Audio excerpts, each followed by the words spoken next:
A U.S. platoon vanishes in 1925 during a routine desert bivouac. No gunfire, no bodies, just silence. 50 years later, their dog tags turn up hung on spikes inside a remote cave, a hard, terrible confirmation that something in the mountain didn't want them back. At first, it's paperwork and funerals. Then a soldier geologist's confiscated journal surface, page after page of acoustic formulas, petroglyphs, and a single underlined warning about the breathing earth. A man with the same scarred palms shows up decades later, unaged, signing permits and echoing the radio voice a long-dead operator swore he heard, "Tell them to stay away." The military seals files. Scientists call it nonsense, but the tags are arranged like anchors in a lock, intentional, calculated, and impossible. What did 37 men become in that dark, and how long before the thing they hold closed finds another reason to open? The radio crackled to life at exactly 1847 hours. Fort Huachuca, this is 2nd Platoon, Baker Company. Position confirmed at coordinates 374 by 118. All personnel accounted for. Settling for evening bivouac. Over. In the communications room at Fort Huachuca, Corporal Daniels logged the transmission with barely a glance at the clock. Outside the window, the Arizona sun was bleeding orange across the desert, painting the distant Superstition Mountains in shades of rust and shadow. The heat of the day was finally breaking. "Copy that, 2nd Platoon," Daniels replied, his voice professionally flat. "Weather holding steady. Next check-in, 0600. Over." "Roger that." Webb out. The line went dead with a soft hiss of static. Daniels made a notation in the logbook. 2nd Platoon, Day 3. All normal. He lit a cigarette and settled back in his chair, already thinking about the mess hall dinner waiting for him in 90 minutes. 37 men were out there in the Superstitions, conducting routine desert training maneuvers, map reading, survival drills, radio discipline. The kind of peacetime exercises that kept soldiers sharp when there were no trenches to dig, no Germans to fight. Most of those men had seen the real thing in France. They didn't need babysitting. Daniels had no reason to think it would be the last time anyone ever heard from them. 90 miles northeast, Captain Marcus Alistair Webb lowered the radio handset and surveyed his platoon's bivouac site with the careful eye of a man who'd learned not to trust appearances. The small canyon they'd chosen offered good protection from the wind that came howling across the high desert after sunset. Water from a nearby seep. Defensible approaches, though who they might need defending from out here was anyone's guess. Old habits died hard. Webb was 34, lean as a coyote, with a face hollowed by years of watching the horizon for things that might kill his men. A faint scar ran along his jaw where a piece of German shrapnel had kissed him at Belleau Wood. He'd earned a silver star in that meat grinder, but the ribbon on his chest felt more like a reminder than an honor. 26 men had gone into the wood with him that morning. 11 came out. "Fire pit's dug, sir," Lieutenant Theodore Crane reported, appearing at Webb's elbow with his usual tidy precision.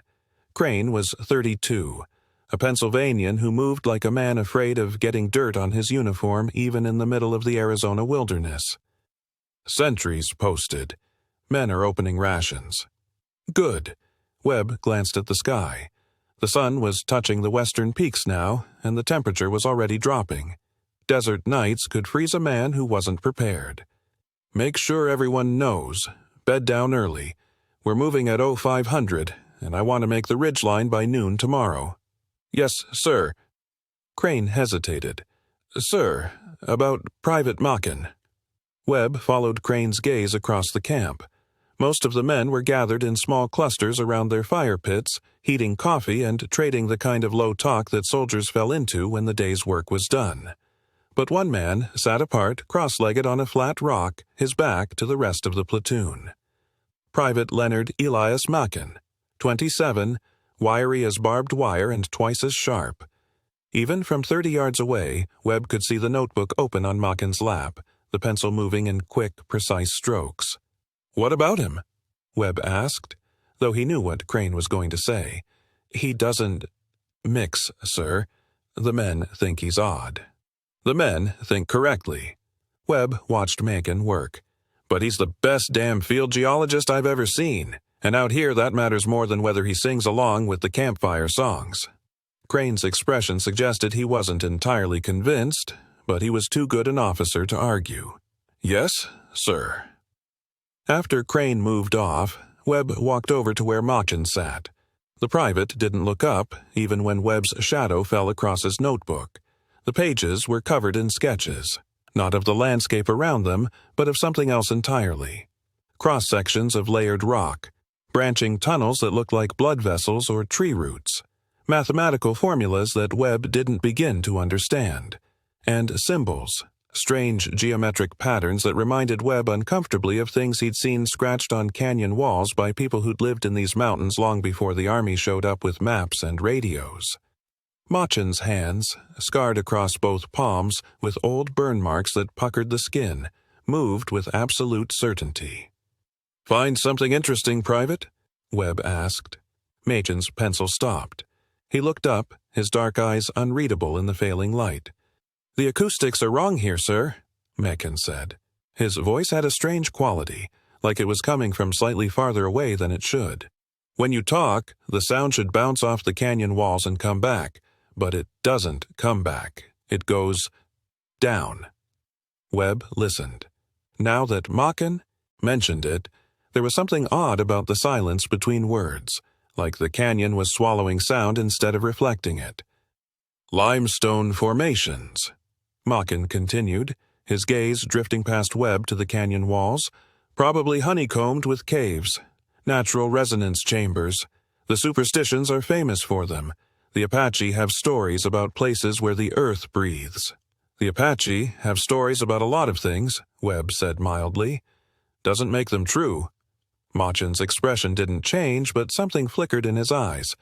"No, sir, I suppose not." Webb started to say something else, then thought better of it. Machen had come to the platoon on special request. Webb's request, actually, though the paperwork had been handled through channels he didn't entirely understand.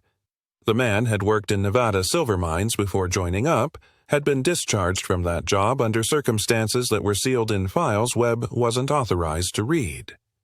But someone high up in the command structure had suggested that having a geologist along for desert training might be valuable. Webb had a feeling that someone knew more about what was out here in the superstitions than they'd put in any official briefing. "Get some chow, Machen," Webb said, "and maybe sit with the other men. They don't need to like you, but they do need to trust you." "Yes, sir." But Macon's attention was already back on his notebook, his pencil resuming its careful work.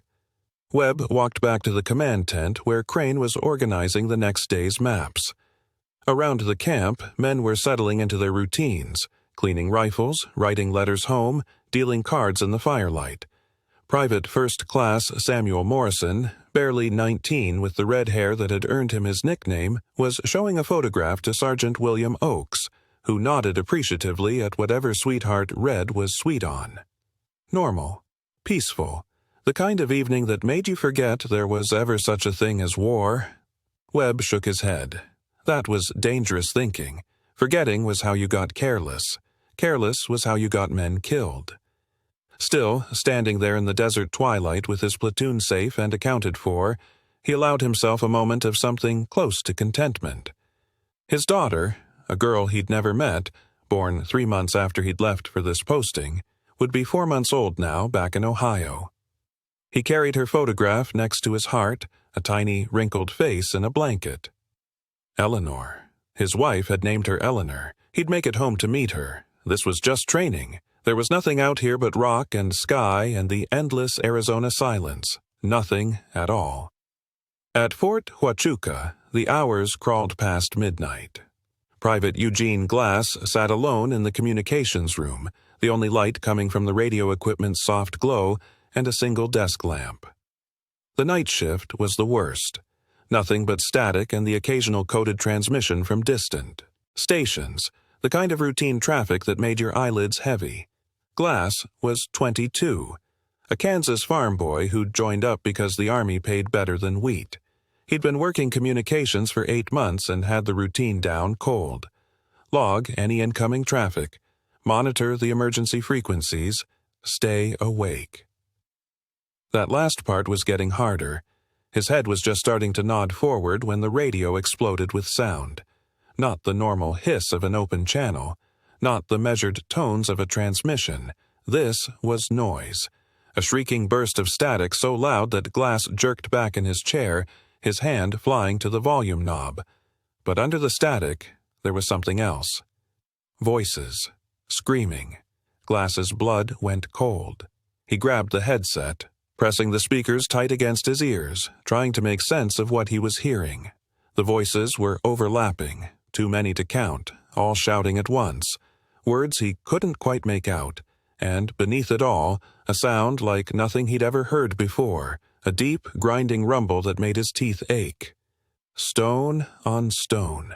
Rock scraping against rock in some vast, echoing space. "Second Platoon, this is Fort Huachuca," Glass said into his microphone, his voice cracking. "Please repeat your last transmission. Over." The screaming got louder. Then, cutting through the chaos, a single voice, calm, clear, impossibly steady. "Tell them to stay away." The transmission cut off. Glass sat frozen, his hands shaking so badly he could barely write. The clock read 03:117 hours. He stared at the logbook, trying to decide what to put down. Protocol said every transmission had to be logged. But how did you log something like that? His pen hovered over the page. Finally, he wrote, 031 Platoon frequency, equipment malfunction, unintelligible. He underlined equipment malfunction twice, as if emphasis might make it true. Then he sat back in the morning of August 17th, 1925, brakes clean and merciless over Fort Huachuca.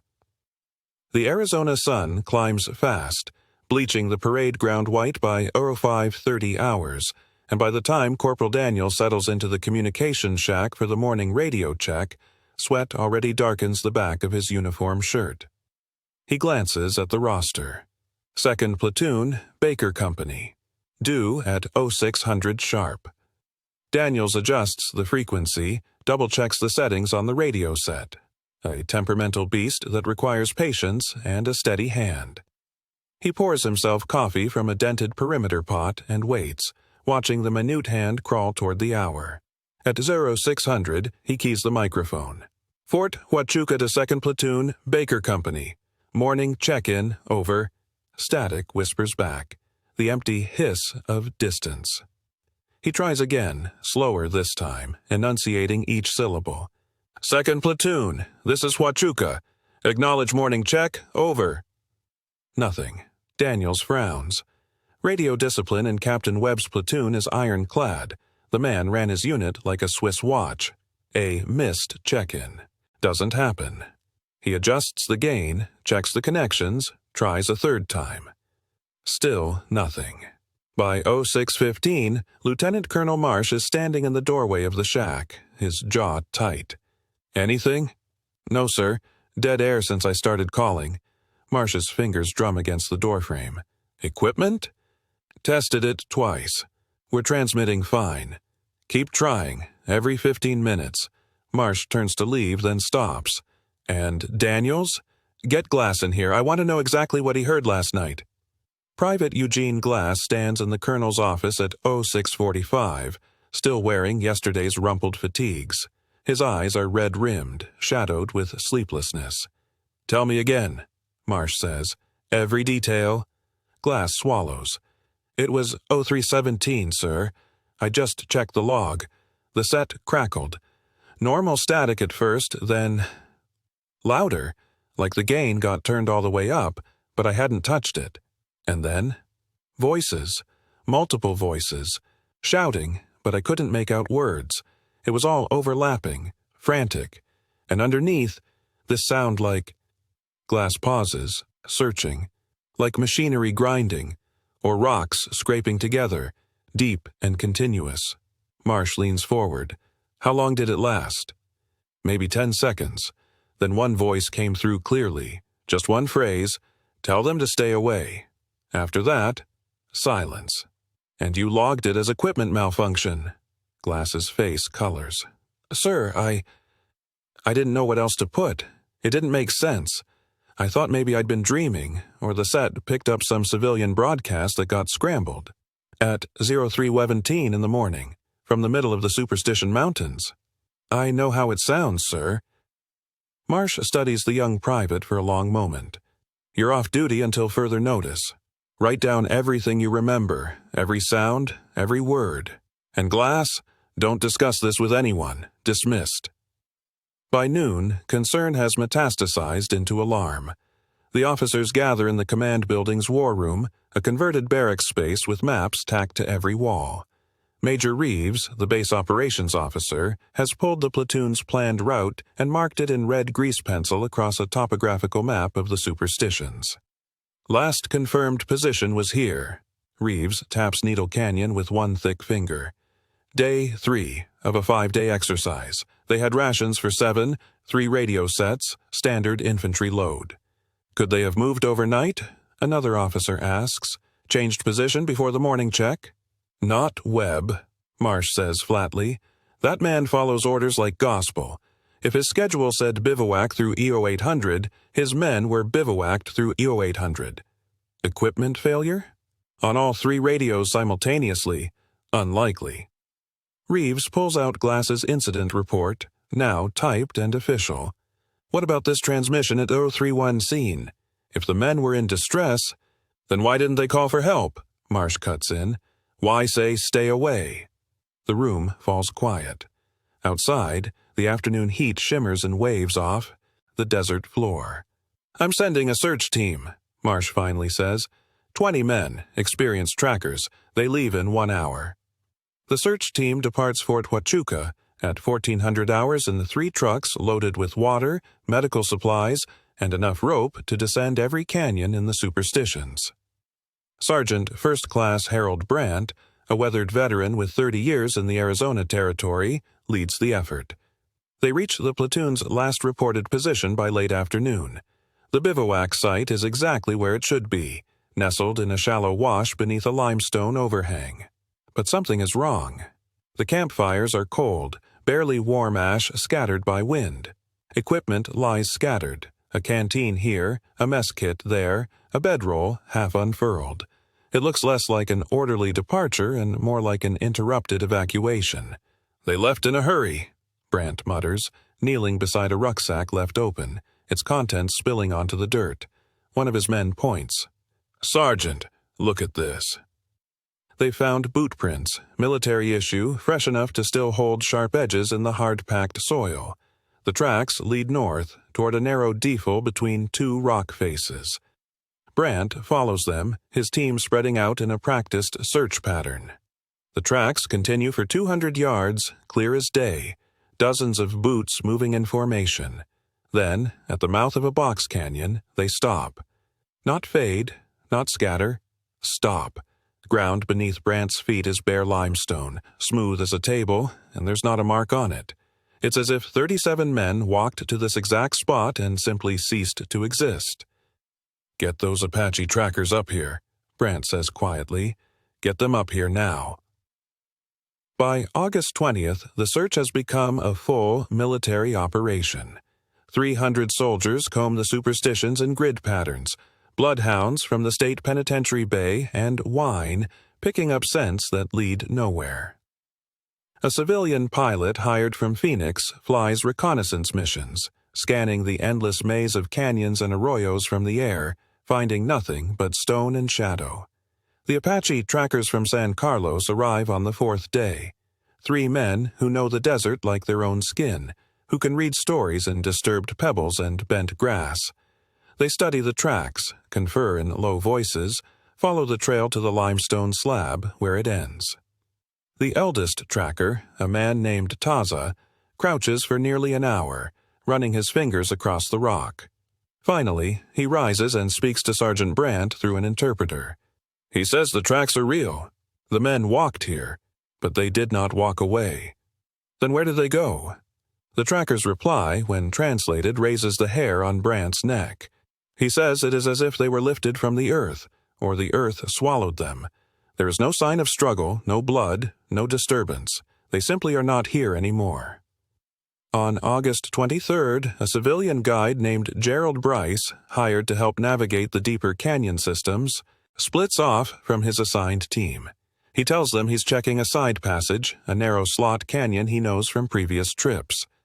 The passage descends steeply, winding between walls that almost meet overhead. The temperature drops. The air tastes of limestone and ancient water. Bryce's lantern throws wild shadows as he navigates by memory and instinct. Then the passage opens into a chamber, and he stops. 37 men sit in a perfect circle. They're alive, eyes open, not moving. Bryce's lantern trembles. The men are covered in a fine white dust like limestone powder, and their faces are blank, expressions smoothed into nothing. They breathe. He can see the faint rise and fall of their chests, but they don't blink, don't acknowledge him. "Hello?" His voice sounds small, eaten by the dark. One of the men, Bryce can't tell which, speaks, but it's not one voice. It's all of them, speaking in perfect unison, a sound that resonates in the chamber like wind through a pipe. "We guard the threshold. We cannot leave. Tell them we chose this." Bryce runs. He climbs the slot canyon in blind panic, scraping his hands raw on the rock, his lantern swinging crazily. He doesn't stop until he reaches his team, gasping, his face white. "Did you find anything?" they ask. "No," he says. "Nothing. Dead end." 3 weeks after 2nd Platoon missed its morning check-in, the official search is called off. The families gather at Fort Huachuca for the announcement. Red Morrison's mother sits in the front row, her face carved from grief. Captain Webb's wife, still recovering from childbirth, holds baby Eleanor against her chest and weeps silently. Lieutenant Crane's estranged wife has made the journey from Philadelphia, duty forcing her into a grief she thought she'd escaped. Colonel Marsh reads the official statement. Missing, presumed dead. Circumstances unknown. Full military honors. Flags at half-mast. The words wash over them like noise. That night, Red Morrison's mother takes a room at a boarding house in Florence, 15 miles from the mountains. The landlady tries to explain it's temporary housing just for the search. "I'm not leaving," the old woman says. "Not until my boy comes home.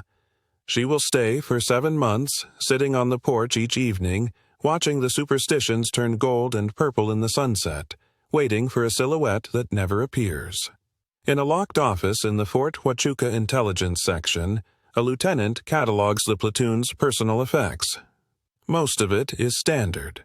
Letters, photographs, B. The Army's official closure machinery ground into motion on August 20th, 1925.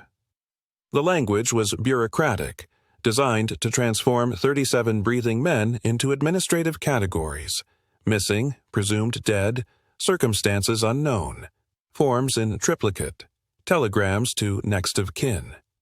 The beginning of what would become permanent, calcified grief. Red Morrison's mother received the news in the makeshift family camp, outside Florence, Arizona. She sat in a canvas chair beneath a cottonwood tree, hands folded in her lap, and listened to the young lieutenant deliver his rehearsed condolences. When he finished, she looked past him toward the purple-dark silhouette of the Superstition Mountains. "No," she said simply. The lieutenant shifted his weight. "Ma'am, I understand this is... My boy is in those mountains. He's waiting for someone to find him." Her voice carried the absolute certainty of maternal instinct. "I'm not leaving." She stayed for 7 months, through monsoon rains that turned the desert floor to red mud, through autumn cold and winter wind. Other families drifted away. Captain Webb's young wife, cradling the daughter her husband would never meet, returned to Ohio after 3 weeks. Lieutenant Crane's estranged wife attended the memorial service in Philadelphia, then never spoke his name again. But Red Morrison's mother remained, a silent rebuke to every sunset that failed to return her son. The townspeople of Florence brought her food. Rangers checked on her weekly. In November, when the temperature dropped to freezing, The sheriff himself tried to convince her to accept lodging in town. "He's 19 years old," she told him, eyes fixed on the mountains. "He lied about his age to enlist. He's just a boy." She finally left in March of 1926, not because hope died, but because her body gave out. Pneumonia took her before summer. At her funeral, mourners whispered that she died of waiting. At Fort Huachuca, the platoon's personal effects were collected, catalogued, prepared for shipment to families who would cherish them as relics of the disappeared. The work fell to a rotating duty roster of junior officers, each assigned to spend tedious hours in a converted storage room, transforming lives into inventory lists. On September 2nd, the duty fell to Second Lieutenant Paul Garrett, fresh from West Point and still adjusting to the suffocating Arizona heat. He approached the work with the methodical precision of a man grateful for clear instructions in an ambiguous world. The footlockers lined the room in neat rows. Each bore a name stenciled in black. Garrett worked alphabetically, opening each trunk with respectful efficiency. Photographs of sweethearts, letters from home, pocket Bibles and lucky coins, the small, tender debris of interrupted lives. He reached the M's just after 1400 hours, the footlocker labeled PVT. Leonard E. Machen was government-issue standard, identical to all the others. But when Garrett lifted the lid, he found nothing standard inside. No photographs, no letters, no Bible. Instead, journals. 5 of them, each filled with dense handwriting and intricate sketches. Garrett lifted the top volume, flipping through pages that made progressively less sense. The first few pages showed geological cross-sections of the Superstition Mountains, professionally rendered. Then came maps. Detailed topographical surveys, marked with symbols Garrett didn't recognize.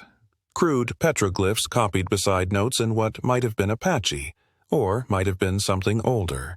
The handwriting grew smaller, more cramped as the journal progressed. Mathematical formulas covered entire pages, calculations involving resonance frequencies, acoustic wavelengths, something called harmonic threshold geometries. Garrett's West Point education in engineering was sufficient to recognize the mathematics was advanced, possibly postgraduate level. He opened another journal.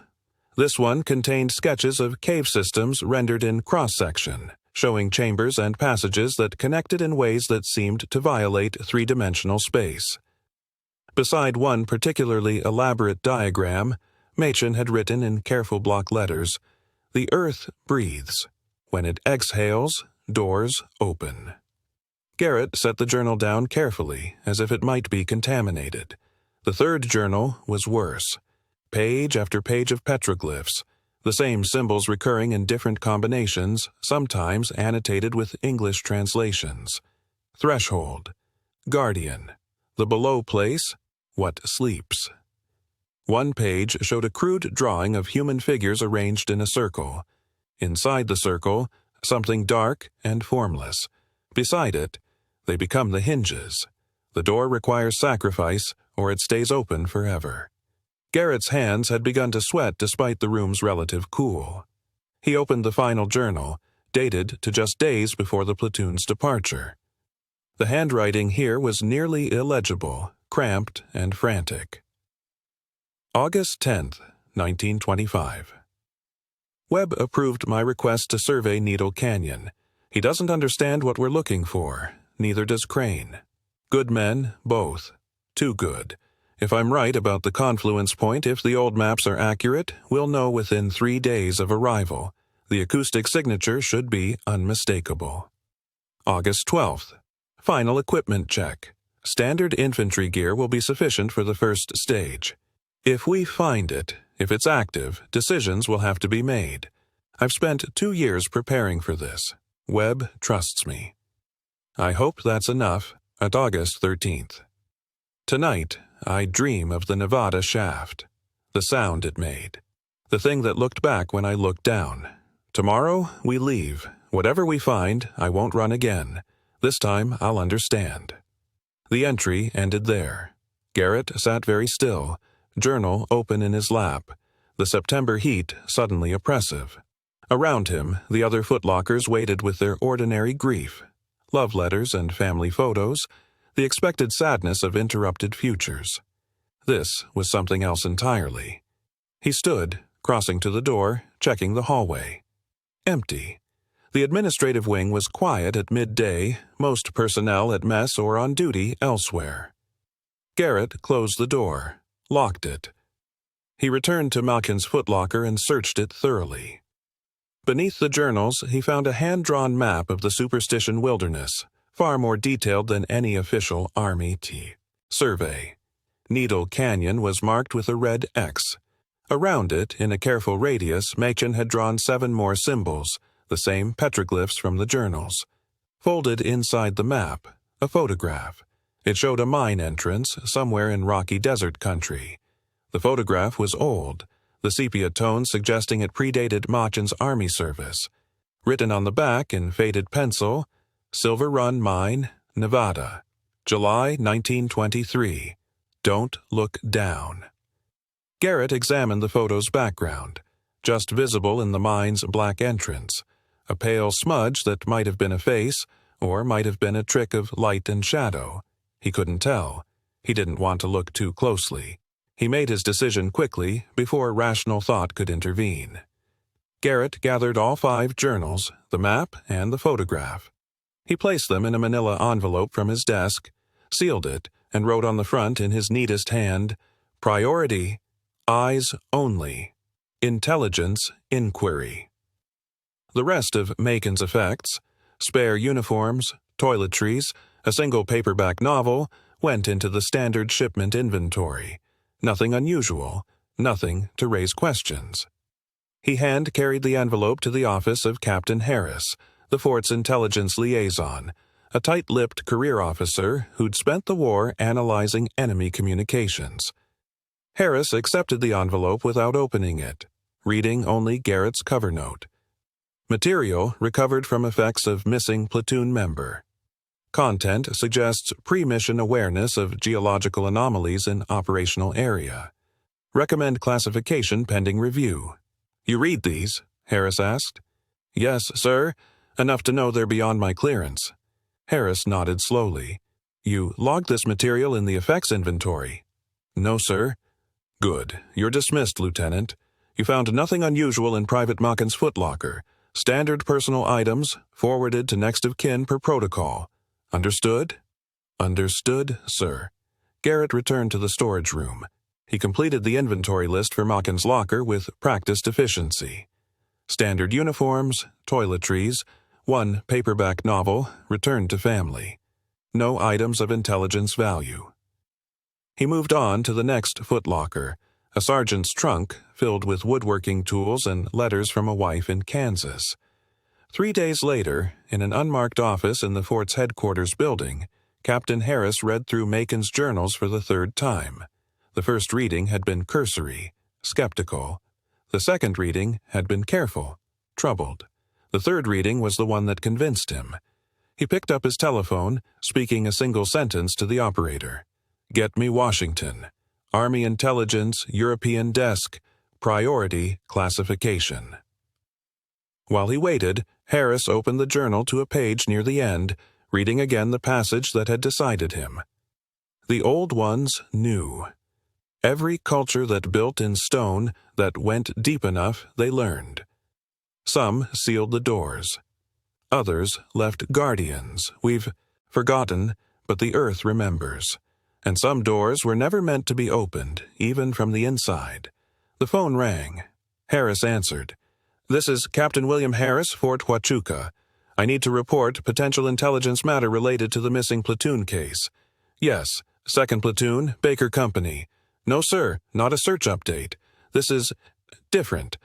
I have material suggesting pre-mission awareness of—" He paused, choosing his words carefully. "Of irregular geological phenomena with potential security implications." He listened to the response, his expression hardening. "Yes, sir. I understand the official inquiry is closed. I'm requesting this be filed under separate classification. No connection to the search effort. This is preventive intelligence, potential future operational hazard in the region." Another pause. "I'll prepare the materials for courier. Yes, sir. Thank you, sir." Harris hung up. He placed all 5 journals, the map, and the photograph into a locked case. On the case's exterior, he affixed a label with a rubber stamp. Classified, Army Intelligence. File 1925 SM-041. The case left Fort Huachuca the next morning in a staff car with 2 armed guards. It arrived at the War Department, and the years folded over the story like desert sand over bones. By 1940, the men of Fort Huachuca who had walked the search grids in the superstitions were scattered across a nation bracing for another war. Red Morrison's mother rested in a Florence cemetery under a headstone that read only, "Her heart never left the mountains." Captain Webb's daughter, Eleanor, turned 15 without ever hearing her father's voice. The official file on 2nd Platoon, Baker Company, gathered dust in a War Department archive, its pages yellowing alongside casualty reports from the Argonne and the Somme. The story became legend, then footnote, then nothing. At West Point, instructors stopped using the Ghost Platoon as a cautionary tale about desert preparedness. The Apache guides who had stared at those impossible tracks on bare limestone were grandfathers now, their testimony filed in the boxes marked for eventual destruction. Even the coordinates of the platoon's last bivouac faded from working memory, preserved only in maps locked in cabinets where no one looked anymore. Private Eugene Glass, the young radio operator who had logged that terrible 0317 transmission as equipment malfunction, served another 20 years before retiring to Tucson. He never spoke of what he'd heard that night. His service record showed an exemplary career, marred only by a single curious note from 1943. Refuses radio duty after dark without medical justification. The Army approved his request without question. The families moved through their grief in the particular way Americans moved through the 20s and 30s. Forward, always forward, because stopping meant drowning. Lieutenant Crane's wife remarried in 1929, taking her daughter to Philadelphia, where no one asked about the first husband. Sergeant Oak's younger brother joined the Civilian Conservation Corps and spent 3 years building roads everywhere except Arizona. Eleanor Webb grew up in her grandmother's house in Columbus, Ohio, where a silver star in a velvet box sat on the mantel beside her father's portrait. She studied his face, that hollow-cheeked veteran stare, the faint scar across his jaw, and invented memories to fill the absence. By the time she left for Teachers College in 1947, she had stopped imagining he might walk through the door. The war came and went. New men filled Fort Huachuca. The radio equipment Private Glass had manned was replaced 3 times over. The Superstition Mountains remained, indifferent to the passage of human concern, their limestone caves breathing in and out with changes in barometric pressure, their shadows lengthening and contracting with the seasons. No one searched anymore. The classified file containing Private Leonard Macken's journals moved from Washington to a facility in Maryland in 1952, its box marked only with a number. The officer who had confiscated those disturbing sketches and formulae died in the Ardennes in 1944, taking any personal knowledge of their significance with him. The materials themselves, those dense pages of geological notation, the map with its petroglyph symbols, the frantic entries about breathing earth and acoustic thresholds, sat unread in temperature-controlled darkness, waiting.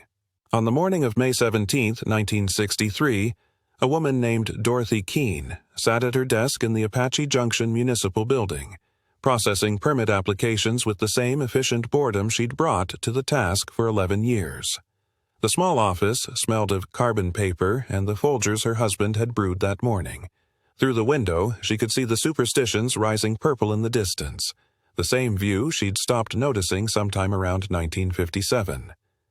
The man who approached her counter was unremarkable at first. Average height, weathered face, the kind of lean build you saw in every prospector and rockhound who drifted through Apache Junction with dreams of the lost Dutchman. He wore work clothes that looked both new and somehow dusty, as if they'd picked up the desert before ever being worn. "Help you?" Dorothy asked, pulling out Form 614B without looking up. Mining permit application. His voice had an odd quality, a slight echo underneath the words that made her think of the way sound carried in caves. Superstition wilderness. She slid the form across the counter along with a pen chained to a wooden block. Fill out sections 1 through 4. Fees are listed on the back. She returned to her filing as he wrote, the scratch of pen on paper steady and unhurried. When he slid the completed form back, she began her routine check. Name, address, proposed site coordinates, her eyes moving mechanically down the page until something snagged her attention. The handwriting was unusual, precise, almost architectural, each letter formed with drafting-level care. The coordinates placed his claim somewhere near Needle Canyon, deep in the restricted areas where the Park Service had closed off certain trails after a hiker fell into an unmapped sinkhole in '59. These coordinates, she began, looking up. You sure you... The words died in her throat. His hands rested on the counter, palms down, fingers spread. Across both palms, deep, puckered scars formed identical patterns, thick keloid tissue that looked like it had been burned, cut, and healed badly over some kind of geometric design. The scarring was old but distinctive, the kind of marking you saw once and never forgot. Dorothy's husband, Charlie, had been a sergeant in the 11th Infantry. He'd spent 3 weeks in 1925 walking grid patterns through the superstitions, searching for men who had vanished like smoke. For 38 years, over dinner and during long evenings on the porch, he'd told and retold those stories about the Apache trackers who refused to enter certain canyons, about tracks that ended on naked stone, about a private with strange scarred palms who read books on geology and kept to himself.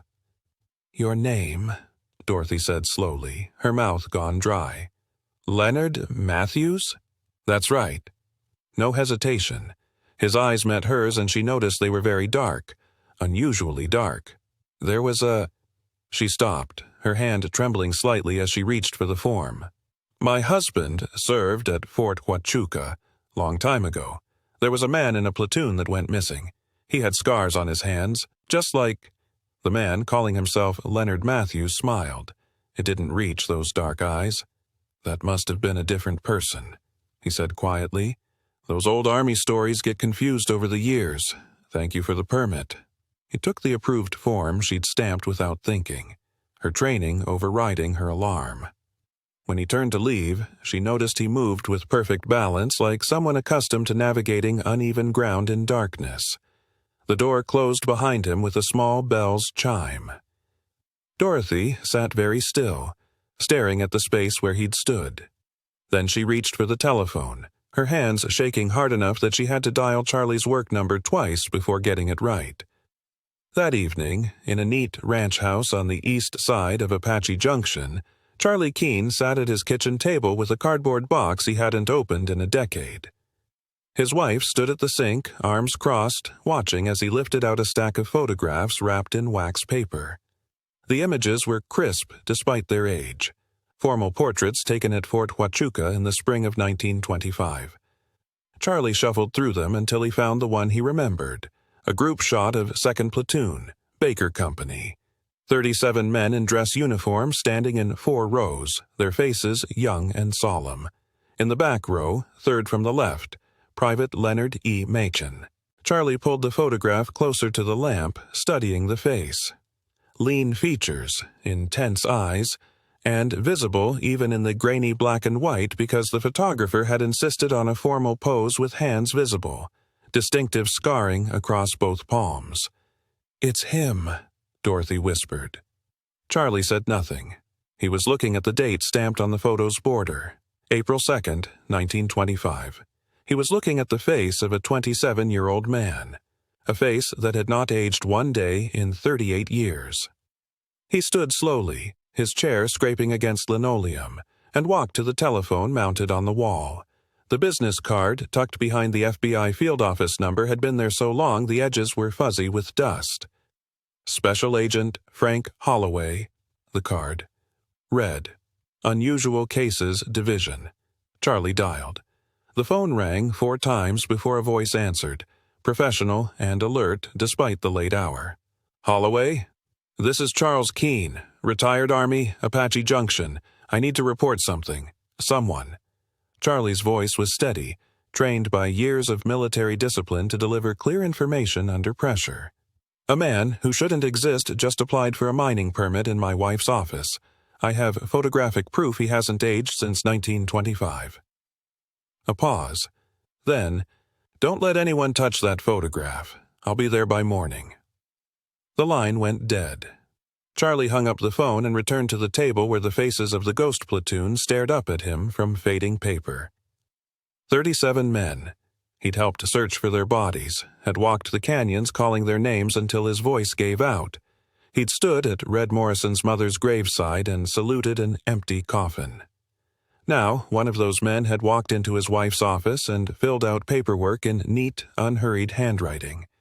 Outside, the Superstition Mountains held their secrets in darkness, patient as stone, waiting as they'd always waited for the curious and the damned to come searching. The retired sergeant's hands shook as he laid the photograph on the kitchen table. His wife, Dorothy, set down her coffee cup and leaned in to look. "That's him," Charlie Keene said, his voice barely above a whisper. "That's Private Machen." The black and white group photo showed 2nd Platoon, Baker Company, arranged in 3 rows outside Fort Huachuca's barracks. The date stamped in the corner read August 4th, 1925. Charlie's finger, gnarled with arthritis, hovered over a lean figure in the back row. A young man with dark, intense eyes and an expression that seemed to look past the camera into something distant and unknowable. Dorothy pulled the mining permit application from her purse and placed it beside the photograph. The signature at the bottom, Leonard Matthews, was precise, almost mechanical in its uniformity. She'd processed hundreds of permits in her 12 years at the Apache Junction clerk's office, but something about this one had nagged at her all afternoon. "The hands," she murmured. "Those scars." Charlie reached for a magnifying glass from the drawer. In the photograph, even through the grain and age, the distinctive scarring across Machen's palms was visible. Deep, puckered ridges that formed an almost symmetrical pattern on both hands. "Nevada mining accident," Charlie said. That's what the file said, before he enlisted. He'd been a Green Sergeant in 1925, assigned to the search detail when 2nd Platoon vanished. He'd carried their faces in his memory for 38 years, especially the strange ones. Machen had been strange even before the disappearance, the private who read geology texts by firelight and kept to himself with an intensity that made other men nervous. Dorothy watched her husband's face. She'd learned to read the subtle shifts in his expression during their 26 years of marriage. The tightness around his eyes meant he was working through something that frightened him. "Charlie, the man I saw today was maybe 30, 35 at most. Machen was 27 in 1925. The mathematics hung between them like smoke. If the private in the photograph was still alive, he'd be 65 years old. The man who'd stood in Dorothy's office that morning, signing the permit with those scarred hands, had possessed the smooth skin and steady movements of a man in his prime." Charlie rose from the table and walked to the hallway closet. He pulled down a cardboard box from the top shelf, its edges soft with age and dust. Inside were the remnants of his Army years. Discharge papers, campaign ribbons he'd never worn, a faded map of the Superstition Mountains with hand-drawn X's marking the search grid from August 1925. At the bottom of the box, wrapped in oilcloth, was a small leather notebook. "I kept notes," he said, returning to the kitchen. "During the search. Wasn't supposed to, but I did anyway. Wanted to remember everything in case." He trailed off. In case what? In case the men came back? In case someone asked the right questions? He unwrapped the notebook and flipped through pages of cramped handwriting. Weather reports, grid coordinates, names of searchers, descriptions of the bivouac site they'd found abandoned in Needle Canyon, cold fire pits, scattered supplies, that terrible sense of interrupted normalcy. 3 pages from the end, he found the entry dated August 21st, 1925. Searched PFC Machen's barracks footlocker today on Lieutenant Garrett's orders. Found journals, strange ones, maps and formulas, sketches of caves. Garrett took everything, said it was going to intelligence. Macon always seemed like he was looking for something, or waiting for something to find him. Below that, a smaller note added later. Macon's bunkmate said he had nightmares. Used to wake up talking about the breathing earth and acoustic thresholds. Said his hands got scarred in a Nevada mine collapse in '23, but he never told the same story twice about what actually happened down there. Dorothy read, over his shoulder. What does that mean, the breathing earth? I don't know, but Lieutenant Garrett sealed those journals. Never saw them again. The wall clock ticked in the silence. Outside their small house on the edge of Apache Junction, the desert evening settled into its familiar sounds, wind in the mesquite, distant highway traffic, someone's dog barking 3 houses down. The permit, Dorothy said slowly. It was for survey work, geological study of abandoned mine shafts near Needle Canyon. Charlie closed the notebook. His chest felt tight. Needle Canyon. The exact place where 2nd Platoon's tracks had ended on bare limestone, where Apache trackers had stood in baffled silence, unable to explain how 37 men could simply cease to exist. We need to call someone, he said. Who? The sheriff? And tell them that a ghost came into my office? FBI. There was an agent, years back, who handled unusual military cases. I remember reading something. He trailed off, trying to recall where he'd seen the name. Some newsletter from the Veterans Association, maybe, or a notice posted at the Fort Huachuca Museum. Dorothy went to the telephone on the kitchen wall.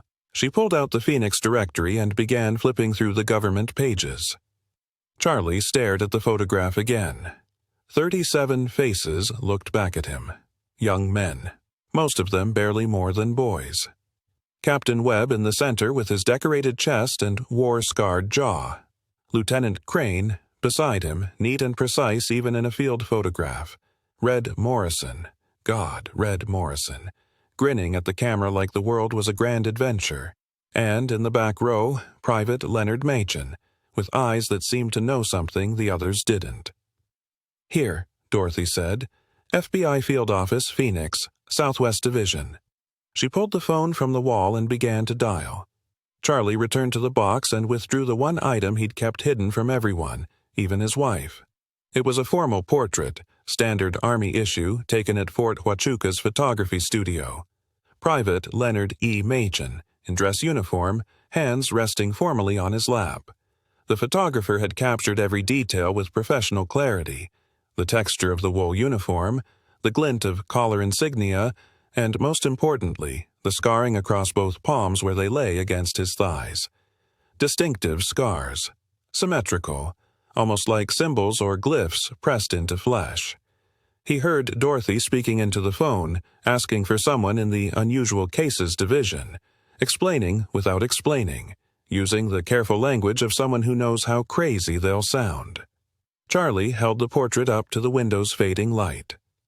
In 1925, Machin had been a wiry young man with coal dark eyes and an unsettling intensity. The man Dorothy described from this morning, lean, weathered, those same dark eyes, matched perfectly. 38 years had passed, but somewhere, somehow, Leonard Machin had not. Dorothy covered the mouthpiece. They're transferring me to someone, an agent. She paused, listening. Special Agent Frank Holloway. They say he handles unusual matters. Charlie nodded. He set the portrait down beside the group photograph and the mining permit. Evidence. Impossible evidence. The kind that would sound like the ravings of a sun-touched old man or a lonely clerk seeing patterns in coincidence. Except it wasn't coincidence. He knew it with the same certainty he'd felt in Needle Canyon in 1925, standing on that slab of bare rock where tracks ended and void began, feeling the mountain watching him with a patience older than names. Dorothy began speaking into the phone again, her voice steady and factual. She described the permit applicant, the scarred hands, the name Leonard Matthews that was too close to Leonard Machin. She mentioned her husband's service record and the 1925 disappearance. From the receiver, even across the kitchen, Charlie heard the quality of the silence that followed. Not dismissal, not boredom, interest. Dorothy met his eyes as she listened to the voice on the other end. Something in her expression shifted, relief mixed with fresh unease. The look of someone who'd feared they were crazy and just discovered they might be sane after all, which Charlie knew was sometimes worse. "Yes, sir," Dorothy said. "We still have the permit application and photographs. My husband kept records." She listened again. "Tomorrow morning? Yes. Yes, we'll be here." She hung up. Her hand remained on the phone. "He's coming?" "He said to preserve everything. Touch nothing else. He's flying out tonight from Phoenix." She turned to face him fully. Charlie. He didn't sound surprised. He sounded like he'd been waiting for this call. The desert night pressed against the windows. Somewhere out in the superstition wilderness, in the maze of canyons and limestone chambers that defied complete mapping, Leonard Machen, or whatever Leonard Machen had become, was walking toward Needle Canyon with survey equipment and a permit authorizing him to disturb ground where 37 men had vanished into silence. Charlie gathered the photographs, the notebook, the permit application. He wrapped them carefully in the oilcloth and returned them to the box. "We should try to sleep," he said, though he knew neither of them would. Dorothy nodded. She turned off the kitchen light. In the darkness, the box sat on the table like a patient witness, holding its burden of impossible faces and unanswered questions, evidence that some disappearances never truly end, and some missing men never really leave. Frank Holloway sat in the Phoenix field office with every light on. The overhead fluorescents hummed. The desk lamp burned a bright circle onto the metal surface. Outside, traffic sounds from Van Buren Street filtered through the windows, but inside the small room, the only movement was his hand arranging photographs. 38 years separated the first image from the last. He pinned the 1925 group photograph of 2nd Platoon to the corkboard. 37 men in formation at Fort Huachuca, Captain Webb centered and solid. He drew a red circle around one face in the back row. Private Leonard Machen, age 27, eyes fixed somewhere past the camera.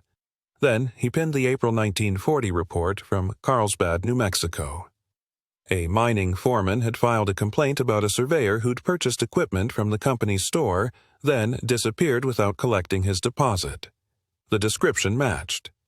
The name didn't, Martin Leland, but when Holloway studied the attached photograph of the abandoned survey camp, he spotted a notebook left behind, its cover marked with the same geometric symbols Dorothy Keene had described.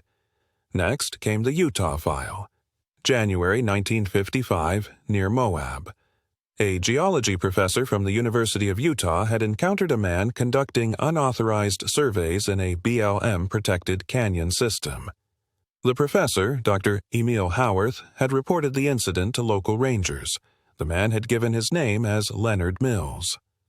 Holloway unfolded Howarth's written statement, now 18 years old, the paper yellowed, but the typewriter text still crisp. He'd driven to St. George 2 weeks ago to interview the retired professor in person. Howarth lived alone in a brick ranch house at the end of a cul-de-sac. He'd answered the door in slippers and a cardigan, his hands trembling slightly as he invited Holloway inside. The living room smelled of pipe tobacco and old books. "I've been waiting for someone to ask about him," Howarth had said, settling into an armchair. 55. Coldest January on record. I was documenting cave art in the canyon systems near Dead Horse Point. Holloway had pulled out his notebook.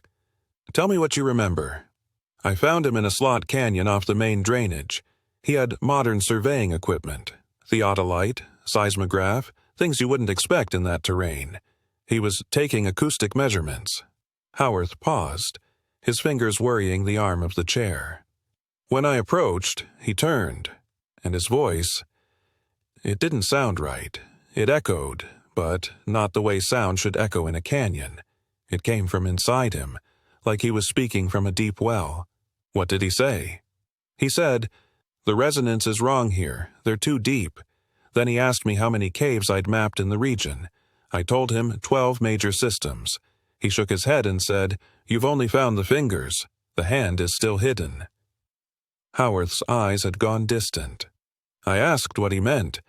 He looked at me, and his eyes were wrong, Agent Holloway. Too dark. No whites visible, just black all the way through. He said, "Some doors don't open. They breathe." Then, what happened? He gathered his equipment and walked into a side passage. I followed, but the passage dead-ended after 20 feet. Solid limestone. No other exit. He was just gone. Now, in the Phoenix office, Holloway pinned Howarth's statement beside the 1955 incident report. He added a highway map of the Southwest, marking each location with a red pushpin. Fort Huachuca, 1925. Carlsbad, 1940. Moab, 1955. Apache Junction, 1963. Every 15 years, give or take. He stepped back, studying the pattern. Each location sat atop significant cave systems. Carlsbad Caverns, the Moab Fault Zone with its extensive karst formations, the Superstitions with their labyrinth of unmapped passages. The door opened behind him. Special Agent Linda Torres, his partner on the task force, entered carrying a file box. She set it on the desk with a heavy thud. "Army records from Fort Bliss," she said. "Took 3 weeks and a court order. They didn't want to release them." Holloway opened the box. Inside were personnel files, most stamped classified in faded red ink. He flipped through until he found what he was looking for. Leonard Elias Machen's service record. Born 1898, Elko, Nevada. Enlisted 1924. Assigned to 2nd Platoon, Baker Company. By special request of Captain Marcus Webb. The request itself was in the file. Dated March 1925, but the justification section was redacted. Thick black lines obscuring whatever reason Webb had given. Beneath the service record was a folder labeled Personal Effects. Confiscated. Holloway opened it carefully. Inside were photocopies, the originals were still classified, of pages from Machen's journals. The handwriting was precise, almost mechanical. The first page showed a detailed cross-section of a cave system, with notes about acoustic properties and resonance frequencies. The second page contained sketches of petroglyphs alongside mathematical equations. The third page made Holloway's stomach tighten. It was dated August 10, 1925, 6 days before the platoon's last transmission. The breathing is stronger near Needle Canyon. The stone remembers what was done to close it. The Apache were right to avoid the deep places. Some thresholds shouldn't be forced, but if they open on their own, someone must stand in the gap. I tried to tell Webb, but how do you explain what you learned when the mountain looks back at you? Holloway read the passage 3 times. He looked up at Torres. Did Army intelligence ever follow up on this? If they did, it's not in the file, but there's more. She handed him a thin folder. Silver Run Mine, Nevada. August 1923. I pulled accident reports from the State Mining Commission. The report detailed a collapse in the lower shafts. 3 men killed, 12 injured. The survivors reported hearing grinding sounds from below the dig site in the hours before the collapse. One survivor, treated for severe lacerations to both hands, was listed as Leonard E. Macon, 25. He'd been discharged from the mining company with a small settlement. Reason for discharge: unspecified medical concerns. The pieces were connecting, but the picture they formed made no sense. Holloway pulled out. The photograph Dorothy Keene had given him, Machin, as he'd appeared in her office in May, unchanged from his 1925 service photo. He pinned it beside the others. "How old would he be now?" Torres asked. 65. "He doesn't look 35. Holloway didn't answer. He was studying the map again, tracing invisible lines between the marked locations. His finger stopped on a cluster of pins in southern Arizona. The Superstitions, the abandoned mining camps, the cave systems. "What if he's not hiding from us?" Holloway said quietly. "What if he's visiting something?" Torres frowned. "Like what?" "I don't know, but every time he surfaces, it's near caves, and according to Howarth, he's taking measurements, acoustic readings. He's monitoring something. The platoon? Maybe. Or whatever the platoon found. Holloway pulled another file from Torres's box. It was marked Search Operations, Supplemental Witness Statements. Inside was a single sheet dated September 3, 1925, filed by a civilian guide named Gerald Bryce. Searched grid 7D through 7F. No sign of missing personnel. Difficult terrain. No evidence located. It was brief, professional, completely unremarkable except for one detail. Bryce had filed it 18 days after the official search ended. Why would a civilian guide still be searching 2.5 weeks after the Army called it off? Holloway asked. Torres shrugged. Family hire him privately? Maybe, but something about it bothered him. He made a note to track down Gerald Bryce if the man was still alive. The phone on the desk rang. Torres answered, listened, then handed it to Holloway. Ranger's station in the Superstitions. Holloway pressed the receiver to his ear. Agent Holloway. Agent, this is Ranger Cullen at Lost Dutchman State Park. You asked us to report any unusual activity near Needle Canyon? Holloway's pulse quickened. Yes. We've got tracks. Fresh, within the last 24 hours. Single individual, heavy pack, heading into the restricted area near the old search grid. Whoever it is knows the terrain. They're avoiding the main trails. Can you follow them? Not in the dark, but we can have a team ready at first light. You want us to wait for you? Holloway checked his watch. 7:43 p.m. I'll be there by midnight. Don't approach. Just keep eyes on the area. He hung up and grabbed his jacket. Torres was already moving toward the door. We need backup, she said. Call Fort Huachuca. Tell them we may have located a person of interest in the 1925 case. Request military liaison and cave entry specialists. They were in the car within 5 minutes, heading east on Highway 60 toward Apache Junction. The city lights fell away behind them, replaced by the vast darkness of the Sonoran Desert. Ahead, the Superstition Mountains rose against the stars, a black wall of stone that had kept its secrets for nearly 4 decades. Holloway drove in silence, his mind turning over the pieces, Machen's journals, the breathing earth, the threshold. Someone must stand in the gap. Beside him, Torres studied the copied journal pages by flashlight. Frank, what do you think really happened to that platoon? Holloway kept his eyes on the road. The center line stretched ahead, white and infinite.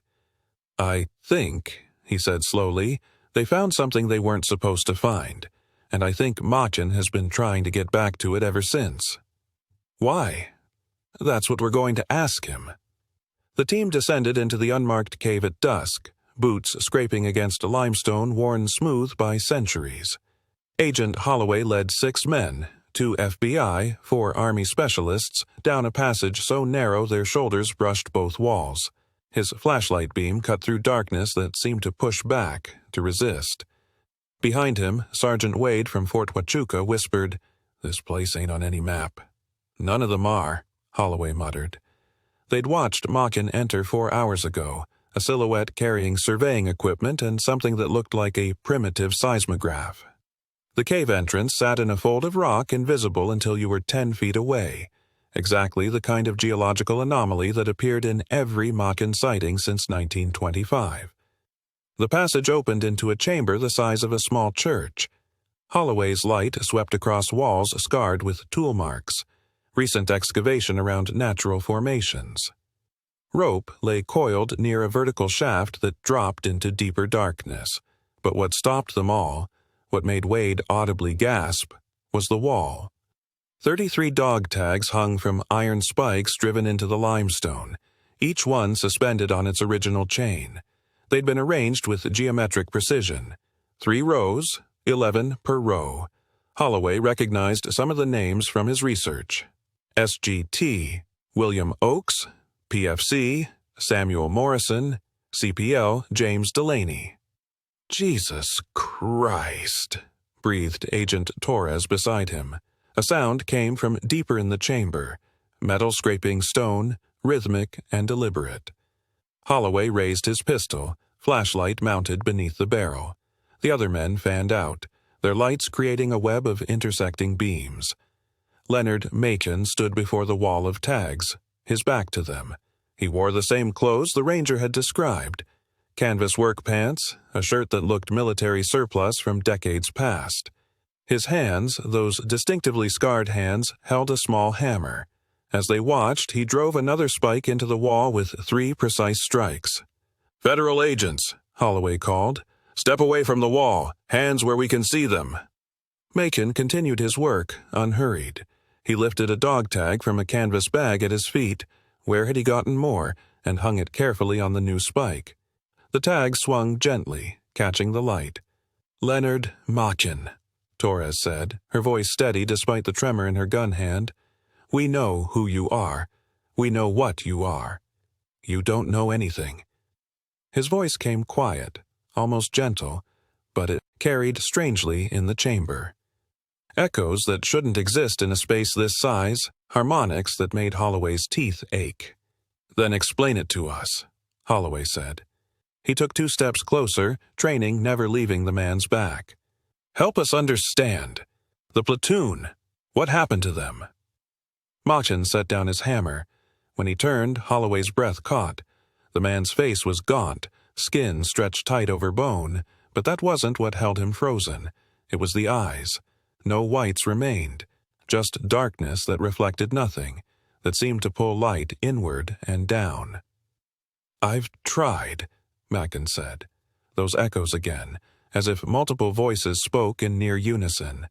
"For 38 years, I've tried to undo it, to pull them back, but they won't come." "Pull them back from where?" Torres demanded. Machin gestured at the wall of tags, the movement oddly formal. "From their duty, from the threshold they're holding closed." He smiled, and it was the saddest thing Holloway had ever seen. Captain Webb understood first. He always understood the cost of command. "We found your journals," Holloway said. "The ones from 1925. The breathing earth, the acoustic patterns. You knew something was down here before the platoon deployed." "I suspected." Machin's voice dropped lower, and now Holloway could hear it. Beneath the words, a grinding sound like continental plates shifting. "The superstitions are riddled with weak points, places where the boundary is thin. I spent 3 years in Nevada mines, listening to the earth sing, heard it whisper promises and threats in frequencies that break human hearing. When Captain Webb requested me, I thought I could study it, control it, map the threshold and understand its mechanisms." "But," Torres prompted, "but you can't study a door while something on the other side is pushing it open." Wade made a sound low in his throat. The other soldiers shifted, flashlights wavering. Holloway felt it too, a pressure building in the chamber, like the air before a thunderstorm. "This is a sealed cave system," Holloway said, forcing reason into his voice. "Geological surveys confirmed no other entrances. How did you get the tags in here? How did you get—" Macon laughed, and the sound hurt. 2 of the flashlights flickered and died. In the reduced light, his face looked less human, more like stone carved into a rough approximation. "I didn't bring them here, Agent Holloway. They've always been here. This is where the platoon made their stand." He moved to the wall, trailing scarred fingers across the tags. Each one he touched chimed softly. "August 17th, 1925. We'd been in the deeper caves for hours. The acoustics drew us, frequencies that seemed to promise something just beyond hearing. By the time we understood, we were already changing." "Changing how?" Holloway stepped closer despite every instinct screaming to run. This was why he'd joined the Bureau, why he'd built his career on impossible cases. The truth always was hid, waited in the darkest corners. "Our bodies entangled with the threshold structure. Quantum resonance, Dr. Rosen would call it, in 14 years. Machin's smile was knowing, wrong. "We became part of the door. Webb gave the order, hold position, become the anchor, keep it sealed. All but me accepted." "You ran," Torres said. "I fled like a coward." The grinding beneath his voice intensified. "But the transformation was already complete. I couldn't exist fully in either world, not the surface, not the threshold. I've spent 4 decades in the spaces between, trying to reverse what we did, trying to pull my brothers back into the light." Sergeant Wade's flashlight died. Then another. In the dimming chamber, Holloway saw movement in the rock behind Machin, shapes that writhed and pressed against stone from within. "But I was wrong," Machin continued. "They chose this. They hold their position still, 37 foundation stones keeping something vast and hungry sealed below, and I've weakened them. Every attempt to pull them out created cracks, made the threshold unstable." "Then stop," Holloway said. "Help us seal it properly. Work with us." "I am." Machin's eyes caught the last functioning flashlight's beam, and Holloway saw into them. Saw depth that went down and down into geology that predated human existence. "That's why I came back tonight, to stop interfering, to take my place with them." He raised both hands, palms out. The scars glowed faintly in the darkness, and Holloway understood, not injuries from a mine accident. Entry points, conduits. "They're still here," Machin said, his voice splitting into harmonics that made blood leak from Holloway's ears. "All of them. Holding. They've been holding for 38 years, and I've been making it harder. You cannot seal what should stay open. You cannot open what they've sealed with their bodies and will." The last flashlights died as one. In absolute darkness, Holloway heard his men shouting, scrambling. Gunfire erupted. Wade, panicking, firing blind. The muzzle flashes showed strobing snapshots. Machin walking forward, arms still raised. The wall behind him rippling like water. Faces pressing through the stone. Captain Webb, Lieutenant Crane, Red Morrison, all of them suspended in limestone, their mouths open in silent commands. Then deeper darkness rushed in, and the earth itself screamed.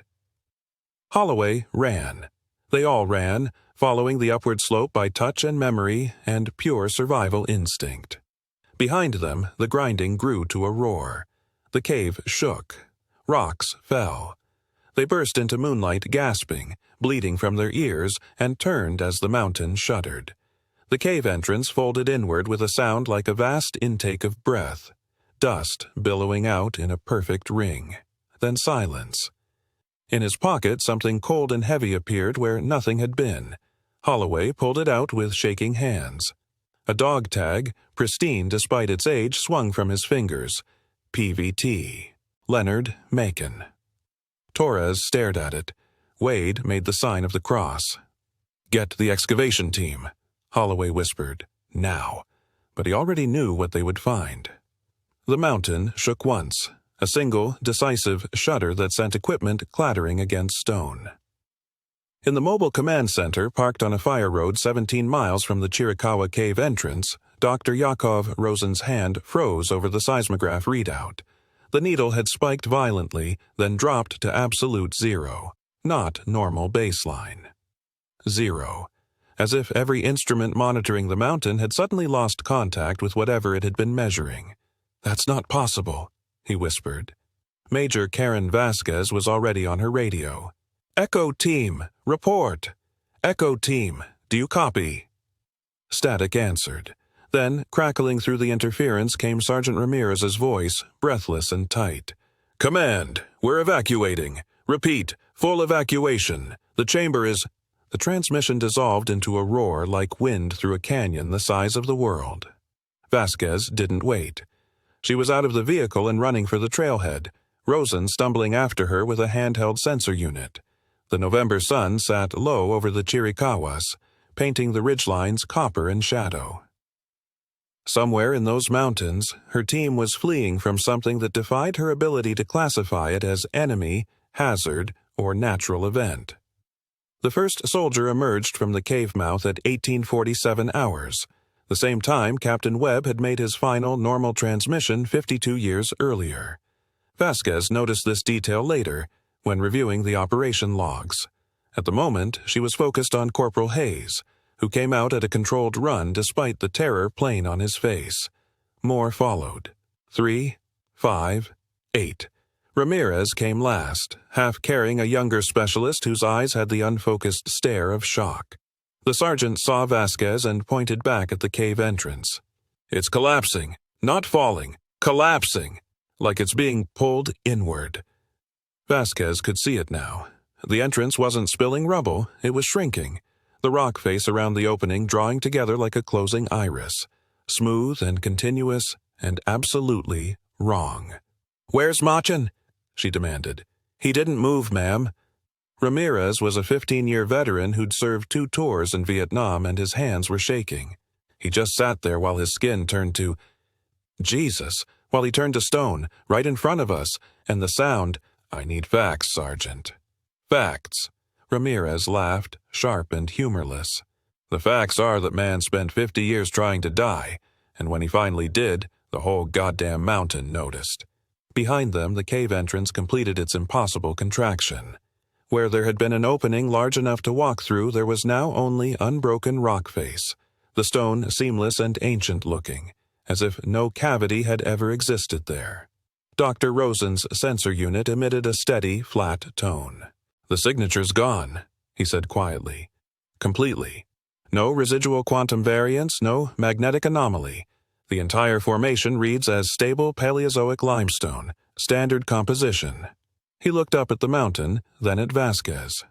"Whatever was creating the spatial distortion, it's been resolved." Vasquez thought of Machen's final words, relayed to her through Ramirez's stilted combat report syntax. "I'm the last tag. Tell them we completed the mission." The sun dropped below the western peaks. In the sudden chill, Vasquez ordered the team to pack up. There was nothing more to find here.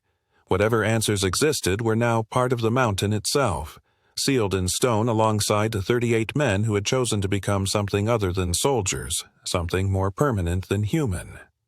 The Army's official report, filed 3 weeks later, attributed the Chiricahua incident to the death of Leonard Elias Machen, age 79, from exposure and dehydration after illegally entering protected cave systems.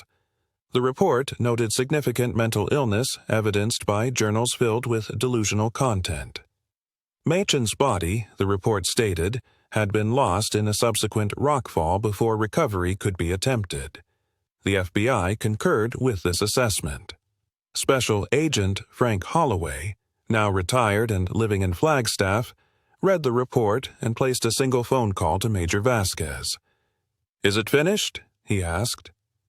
Vasquez stood in her office at Fort Bliss, looking at the corkboard she'd maintained for 6 months.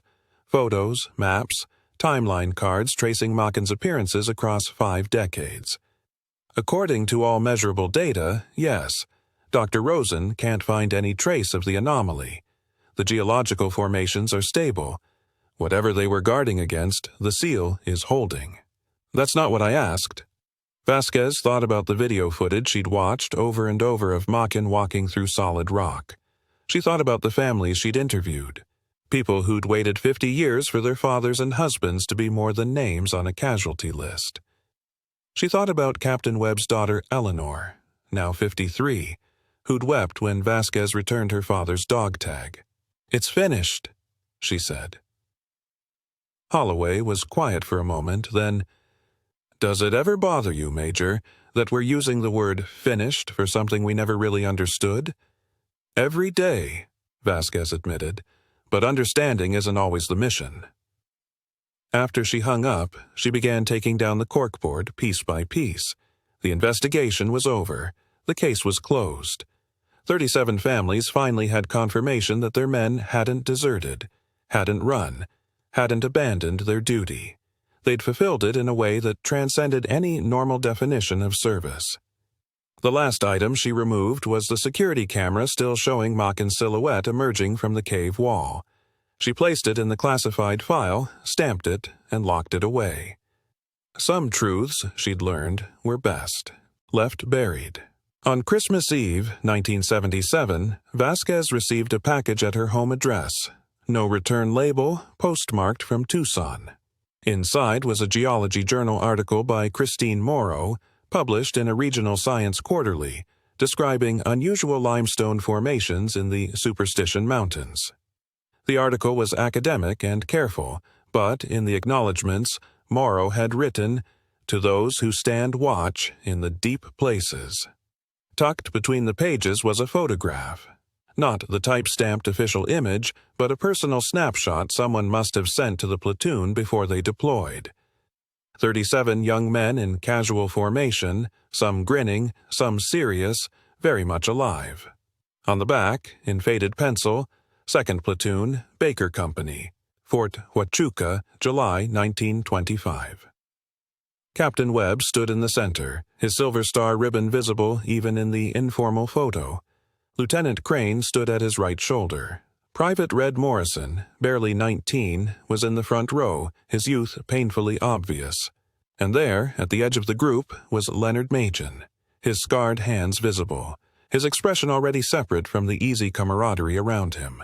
Vasquez studied that photo for a long time. These weren't legends or statistics or names on a casualty list.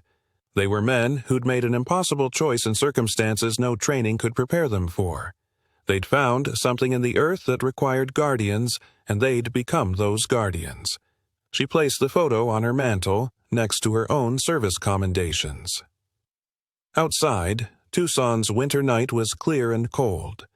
Somewhere in Arizona's mountains, in chambers sealed beyond human reach, 38 sentinels stood their eternal post. The world above continued, oblivious and safe. And that, Vasquez thought, was exactly as it should be. In June of 1978, Vasquez retired from active duty. She moved to Santa Fe and began writing, organizing decades of research into a manuscript she titled The Threshold Guards. The work consumed her, page after page documenting patterns she'd identified, military units vanishing near geological anomalies, Native American legends of warriors becoming stone guardians, classified missions to seal cave systems across the Southwest. She died in 2003, the manuscript unfinished. Her literary executor, preparing her papers for archive, found the final section written by hand on a legal pad. The handwriting was shaky but determined, dated 2 days before her death. I spent 20 years trying to understand what happened to 2nd Platoon. I mapped the geology, traced the quantum mechanics, interviewed everyone who'd ever glimpsed the truth. I wanted answers that would make sense in our framework of reality. But some doors don't open outward into our understanding. Some doors open inward into older, deeper architecture. And some doors don't need to be understood. They just need to be kept closed. Webb and his men found such a door. Machen tried to unmake their choice, and failed because you cannot undo a sacrifice that's already holding the walls in place. He spent 50 years as a ghost, caught between states, and found peace only when he accepted what they'd understood from the beginning. The mission wasn't to come home. The mission was to stand watch. Forever. They completed it. All 38 of them. Some debts are paid in blood, others are paid in eternity. The manuscript went into the National Archives, classified under military history. Copies circulate quietly among certain researchers, passed from hand to hand like samizdat, studied by those who pursue the uncomfortable spaces where official history meets inexplicable fact. In the display case at Fort Huachuca's Regimental Museum, 37 dog tags rest in neat rows beneath a brass plaque. 2nd Platoon, Baker Company, lost in service, August 1925. The 38th tag, Leonard Machen's, is absent from the public display. It resides in a locked drawer in the museum director's office, removed after visitors repeatedly reported that their cameras malfunctioned when photographing that particular tag. The director, a retired colonel, sometimes takes it out late at night when the building is empty. The metal is always slightly warm, regardless of room temperature. He's never mentioned this in any official capacity. Some facts don't belong in reports. They belong in the quiet understanding between those who've served, who recognize that duty sometimes demands more than courage or sacrifice. Sometimes it demands transformation. Sometimes it demands everything, forever. The security feed played in an endless loop on the monitor, black and white pixels resolving into impossible truth. Major Karen Elena Vasquez leaned forward, her CID-trained eyes refusing to blink as she watched the wall of the sealed chamber ripple like water disturbed by a stone. The timestamp read 03:17:42. October 29, 1977. 2 weeks had passed since Christine Morrow's discovery of the dog tags. 2 weeks of military lockdown on the site, of explanations that satisfied no one, of families who'd waited 52 years suddenly demanding answers with the fervor of fresh grief. Vasquez had ordered the cameras installed against protocol. Standard procedure dictated evidence preservation, not surveillance of sealed geological formations. But something in Christine's report, the way the young geologist's voice had dropped when describing the chamber's wrong acoustics, the precise arrangement of the tags, had triggered Vasquez's instinct for patterns. The same instinct that had made her request every file on 2nd Platoon, Baker Company, including ones stamped classified and buried in archives that smelled of 1925. On screen, the distortion in the limestone wall deepened. A darker shadow emerged from solid rock, resolving into the outline of a man. "Jesus Christ," breathed Lieutenant Morrison, standing behind her chair. "That's Leonard Macon." Vasquez's voice was flat, professional, concealing the ice spreading through her chest. "Pause it there!" Morrison hit the button. The frame froze with Macon half emerged, his body a study in wrongness. His torso existed fully in the chamber while his legs remained submerged in stone, as if the boundary between matter and void held no meaning for him. Vasquez pulled a file from the stack beside the monitor. The photograph inside was creased, official, dated 1924. Private Leonard E. Macon, age 27, staring at the camera with intensity that survived decades of fading. Dark eyes, lean face, hands resting on his knees, palms turned up to show distinctive scarring. She looked back at the monitor. The man on screen appeared 40, perhaps 50. The scars were visible even through the grainy footage. "Run it forward. Slow." Macon moved through the chamber with deliberate purpose, his gait unsteady, favoring his left leg. He knelt before the arranged dog tags, 37 sets in the 3 perfect rows, and reached out with those scarred hands. His fingers trembled as they touched 2 tags in the center row. Captain Marcus Webb, Lieutenant Theodore Crane. He lifted Webb's tag, examined it in the dim illumination that seemed to emanate from the walls themselves, then placed it back down 3 inches to the left. Crane's tag shifted right. The rearrangement formed a new pattern. Vasquez couldn't decipher its meaning, but the intentionality was unmistakable. Machin remained kneeling for 4 minutes and 18 seconds. His lips moved continuously, forming words the silent camera couldn't capture. Then, still on his knees, he turned his head directly toward the camera. Vasquez felt the temperature drop in the analysis room despite knowing she was watching recorded footage that the moment had passed days ago. On screen, Machin's eyes were solid black from lid to lid. No whites, no iris. Just depth. He raised one hand toward the lens, fingers spread. The gesture wasn't threatening. It looked like farewell. Then he stood, turned, and walked back into the wall. The limestone accepted him like water, ripples spreading outward from his passage until the stone settled smooth and undisturbed. The timestamp continued its forward march. Nothing else moved in the frame. Vasquez reached past Morrison and stopped the playback. "Ma'am?" Morrison's voice was carefully neutral. "What the hell are we looking at?" She didn't answer immediately. Instead, she opened another file. This one, courtesy of Special Agent Frank D. Holloway, FBI, retired since 1974, but still sharp when she'd tracked him to his Phoenix apartment last week. His 1963 report on the Chiricahua incident had been thorough, professional, and completely unbelievable right up until she'd watched this footage. Holloway had described Malkin's voice as causing physical pain, his eyes as tunnels to nowhere. He'd written about dog tags appearing where none had been, about cave systems that sealed, themselves about a man who shouldn't exist appearing at 15-year intervals near remote geological formations. The retired agent had also given her something else, a small metal box containing evidence he'd kept off the books for 14 years. Inside was a dog tag stamped with Machen's name, recovered from the Chiricahua cave floor in 1963. Vasquez had ordered metallurgical analysis. The tag's composition matched 1924 military specifications perfectly, but the metal showed surface wear patterns consistent with only 5 years of aging, not 39, as if time itself couldn't agree on when Leonard Machen had existed. "Get me Dr. Rosen," Vasquez said, still staring at the frozen image of those black eyes. "Tell him I'm invoking the consultation agreement. I need him at Fort Huachuca by tomorrow morning." "The physicist?" "Ma'am, he's civilian.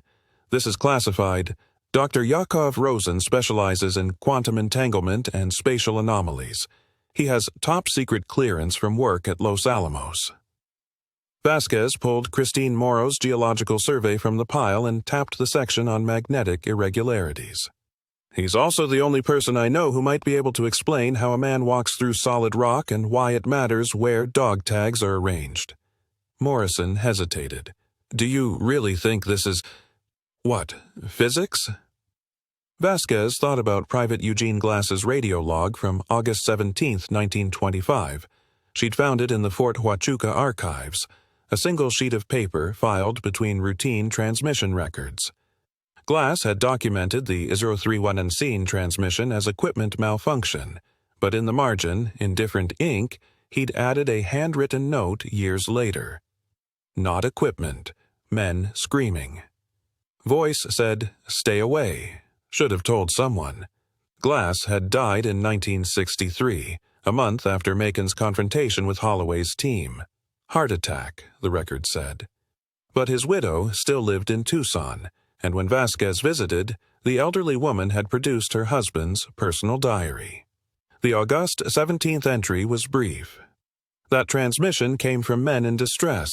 I know distress. They weren't calling for help. They were screaming to stay away. I think 37 men vanished from a place they shouldn't have been able to vanish from," Vasquez said quietly. "I think one of them came back, or tried to, and hasn't been human in the conventional sense since 1925, and I think whatever happened in those mountains is still happening." She rewound the footage to the moment when Machen's hand reached toward the camera, enhanced the image. His palm filled the screen, the scars visible as pale lines against darker skin. But there was something else. Between the scars, faint marks that resembled symbols. Petroglyphs, maybe, or mathematical notation. The resolution wasn't clear enough to be certain. Vasquez pulled out Machen's confiscated journals, the ones Lieutenant Garrett had sent to Army intelligence in 1925. She'd spent 3 days getting clearance to access them. The pages were filled with sketches of cave cross-sections, acoustic wave diagrams, and those same symbols repeated in margins and headers. One phrase appeared 17 times across 5 journals, always underlined. "The threshold requires anchors." "Set up a meeting with the families," Vasquez told Morrison. "Webb's daughter, Crane's grandson, anyone from the platoon with the living relatives. I want them briefed before this goes further up the chain." Briefed on what, exactly? That was the question, wasn't it? Vasquez looked at the monitor again, at Machen frozen in his gesture of farewell, and felt the weight of institutional responsibility pressing against the stranger weight of truth. "Tell them we've made progress," she said finally. "Tell them new evidence suggests their loved one's disappearance may have involved environmental factors we're still analyzing. Don't mention the footage. Not yet." Morrison left to make the calls. Vasquez remained in the analysis room, playing the footage again and again, studying the way Machen moved, the reverence with which he touched the dog tags, the exhaustion in his ancient young face. He wasn't random, wasn't chaotic. Every appearance, every cave, every arrangement of tags, it all meant something, built toward something. She thought about Holloway's final observation in his 1963 report. Subject appeared to be searching, not hiding. Whatever Private Machen is looking for, he believes it's in the caves, and he believes it's worth 50 years of impossible existence to find it. Vasquez ejected the tape and locked it in the evidence safe.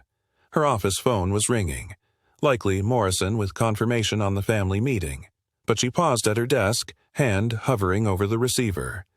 On her corkboard, she'd pinned a map of the Southwest with colored pins marking every location where Machen had been sighted. Fort Huachuca, 1925, Carlsbad, 1940, Moab, 1955, Apache Junction, 1963, and now the Superstitions again in 1977. The pins formed a pattern.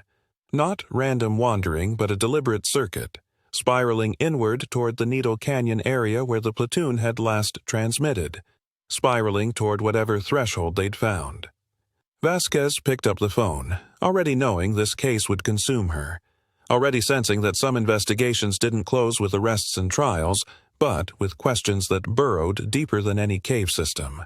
"Morrison," she said when he answered, "add one more thing to tomorrow's agenda. I want a full geological survey of every cave within 5 miles of where Christine Morrow made her discovery, and get me the original Army engineering reports from September 1925, the ones about sealing cave entrances." "Ma'am, those might be classified. I know. Get them anyway." She hung up and returned to the monitor, rewinding one final time to Machen's black eyes staring into the camera. Tomorrow, Dr. Rosen would arrive with his equations and theories. Tomorrow, the families would sit. The physicist looked wrong in the military briefing room, all wild gray hair and mismatched socks beneath the government-issue table. Dr. Yakov Rosen held the video still like it was the Shroud of Turin, his fingers trembling against the glossy paper. "This is not possible," he said in his thick Moscow accent. Then he smiled. "Which means it is the only thing worth studying." Major Karen Vasquez had driven 14 hours straight from Fort Huachuca to Los Alamos, arriving at Rosen's cluttered office at the National Laboratory with a classified file, a video cassette, and the desperate hope that someone could make sense of the impossible. The physicist had listened to her entire presentation in silence, occasionally scribbling equations that looked more like art than mathematics. Now he tapped the still image, the frozen moment of Leonard Machen's hand passing through solid limestone. "You understand what you are showing me? You understand what this means?" "I understand it breaks every law of physics," Vasquez said. Her voice carried 3 weeks of sleeplessness. "No, no." Rosen waved his hand dismissively. "It breaks the laws we teach undergraduates. The universe is far stranger than anyone admits in polite company." He stood, began pacing between towers of scientific journals and coffee-stained notepads. "Tell me about the cave system. Everything geological." Vasquez opened her notebook. "Precambrian limestone, approximately 1.7 billion years old. The formations show evidence of ancient hydrothermal activity and significant magnetite deposits. Compasses don't work reliably within a quarter-mile radius." "Magnetite." Rosen's eyes lit up. "And the acoustic properties? Your report mentioned sound anomalies. Multiple witnesses describe echoes that don't match the chamber dimensions. Sound seems to carry differently, sometimes seeming to come from inside the rock itself. In 1925, Private Machen's journals noted what he called breathing earth, periodic acoustic pulses." Rosen stopped pacing. He moved to a blackboard covered in quantum equations and began erasing frantically, chalk dust clouding around him like fog. "I have a theory. It will sound insane. Doctor, I just watched a man walk through a wall on government surveillance footage. Insane is my baseline now." He drew a vertical line, then another intersecting it. "We think of reality as singular. Yes, one universe, one timeline, moving forward." He tapped the intersection point. "But quantum mechanics tells us this is oversimplified. Particles exist in superposition, multiple states simultaneously, until observed." Vasquez's hand moved to her coffee cup, found it empty. "I'm familiar with Schrodinger's cat." "Good. Now, forget the cat. Think bigger." He drew a third line, then a fourth, the chalk clicking rapidly. What if certain geological formations, under precise magnetic and acoustic conditions, create zones of quantum instability? Places where the boundaries between states become permeable? You're saying the cave is like, what, a door? Not a door, a threshold state. Rosen underlined the word 3 times. A space where matter can exist in superposition with the geological substrate itself. Your private Machin isn't teleporting. He's quantum entangled with the rock at the molecular level. He exists in both states, flesh and stone, simultaneously. The briefing room suddenly felt too small, too warm. Vasquez stood, moved to the window overlooking the New Mexico desert. The November sun turned the landscape copper and shadow. That's why he doesn't age, why he can appear and disappear. Precisely. If his molecular structure is entangled with billion-year-old rock, time would affect him very differently than a normal human. Rosen approached the window, stood beside her. His reflection in the glass looked haunted. But there is a cost. The longer he exists in this state, the more he becomes the stone. Eventually, the superposition collapses. He will choose. Choose? Flesh or stone, human or geology. He cannot remain in between forever. Vasquez pulled out the manila folder, extracted 6 more photographs. Machin in 1940 in Carlsbad, standing near the cavern entrance. Machin in 1955 in Moab, talking to a geologist. The images progressed like frames in a time-lapse, his skin taking on a mineral texture, his eyes growing darker, his movements becoming more rigid. He's already choosing, she said. The question is why he keeps returning to these specific sites. Rosen studied the photographs with the intensity of a man reading scripture. The 37 dog tags. You said they were arranged in a pattern? A circuit diagram, according to our engineers, or a containment array. She showed him Christine Morrow's sketches of the tag arrangement. The physicist's face went pale. Not containment. Anchors. He turned to her, gripping her arm with surprising strength. Major, this platoon, these 37 men, they did not vanish.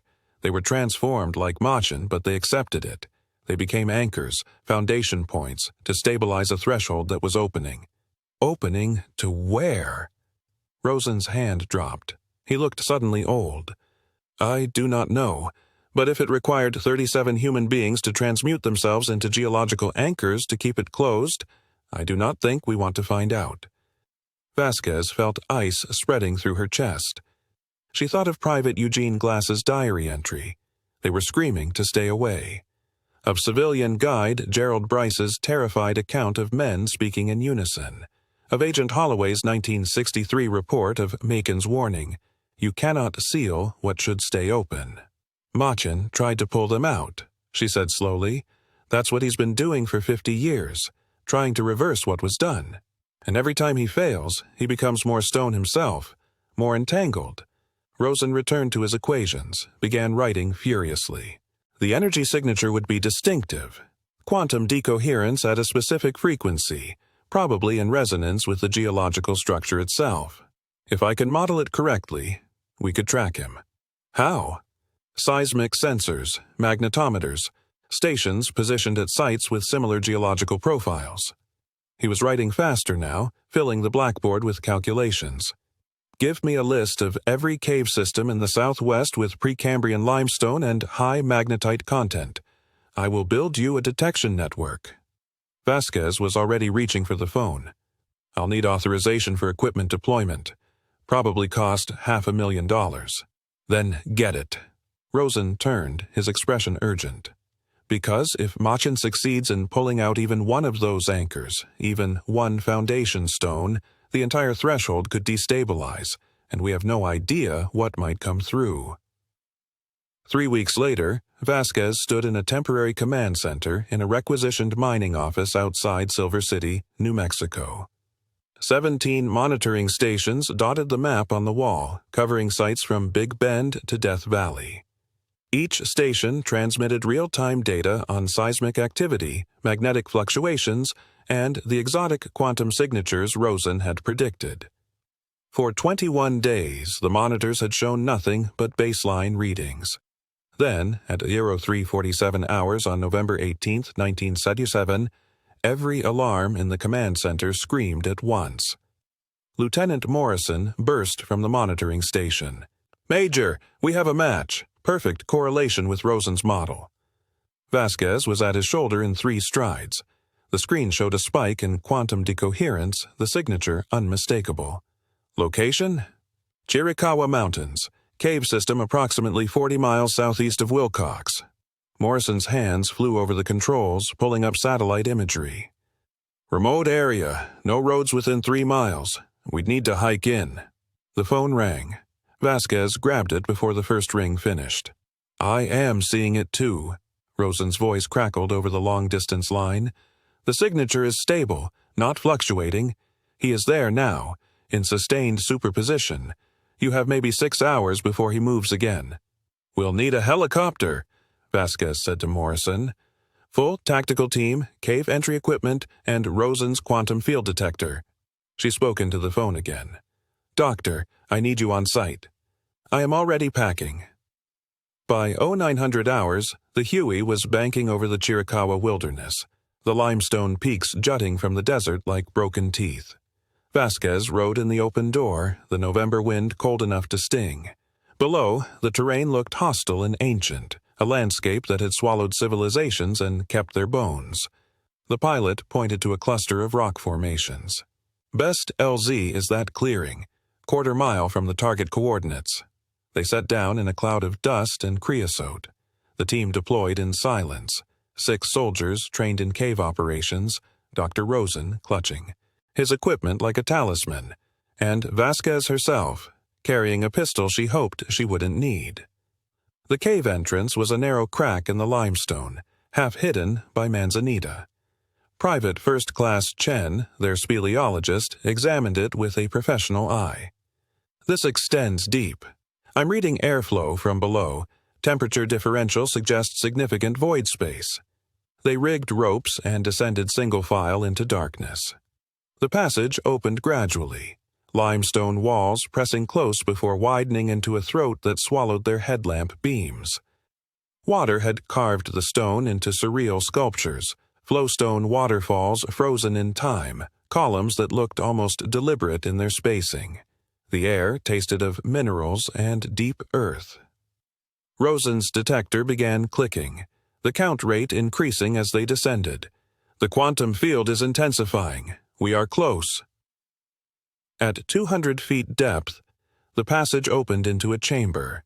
Leonard Machen sat in its center. Vasquez's headlamp beam fell across him, and she understood, viscerally, why witnesses described him as impossible. His skin had the texture of weathered limestone, his hair like quartz crystal. When he breathed, dust rose from his nostrils. His eyes were solid black, reflecting no light. Around him, arranged in a perfect circle, were 37 stones. Each had been carved with a name. SGT, William Oakes. The helicopter descends through cold morning air, rotors thumping against the silence of the Chiricahua wilderness. Major Karen Vasquez checks her watch, 0547 hours, November 18, 1977, and studies the terrain below.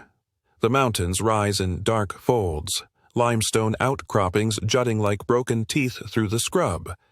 Beside her, Dr. Yakov Rosen clutches his equipment case with white knuckles. He's never been in the field before, not like this. His usual work happens in controlled environments, behind lead shielding and proper protocols.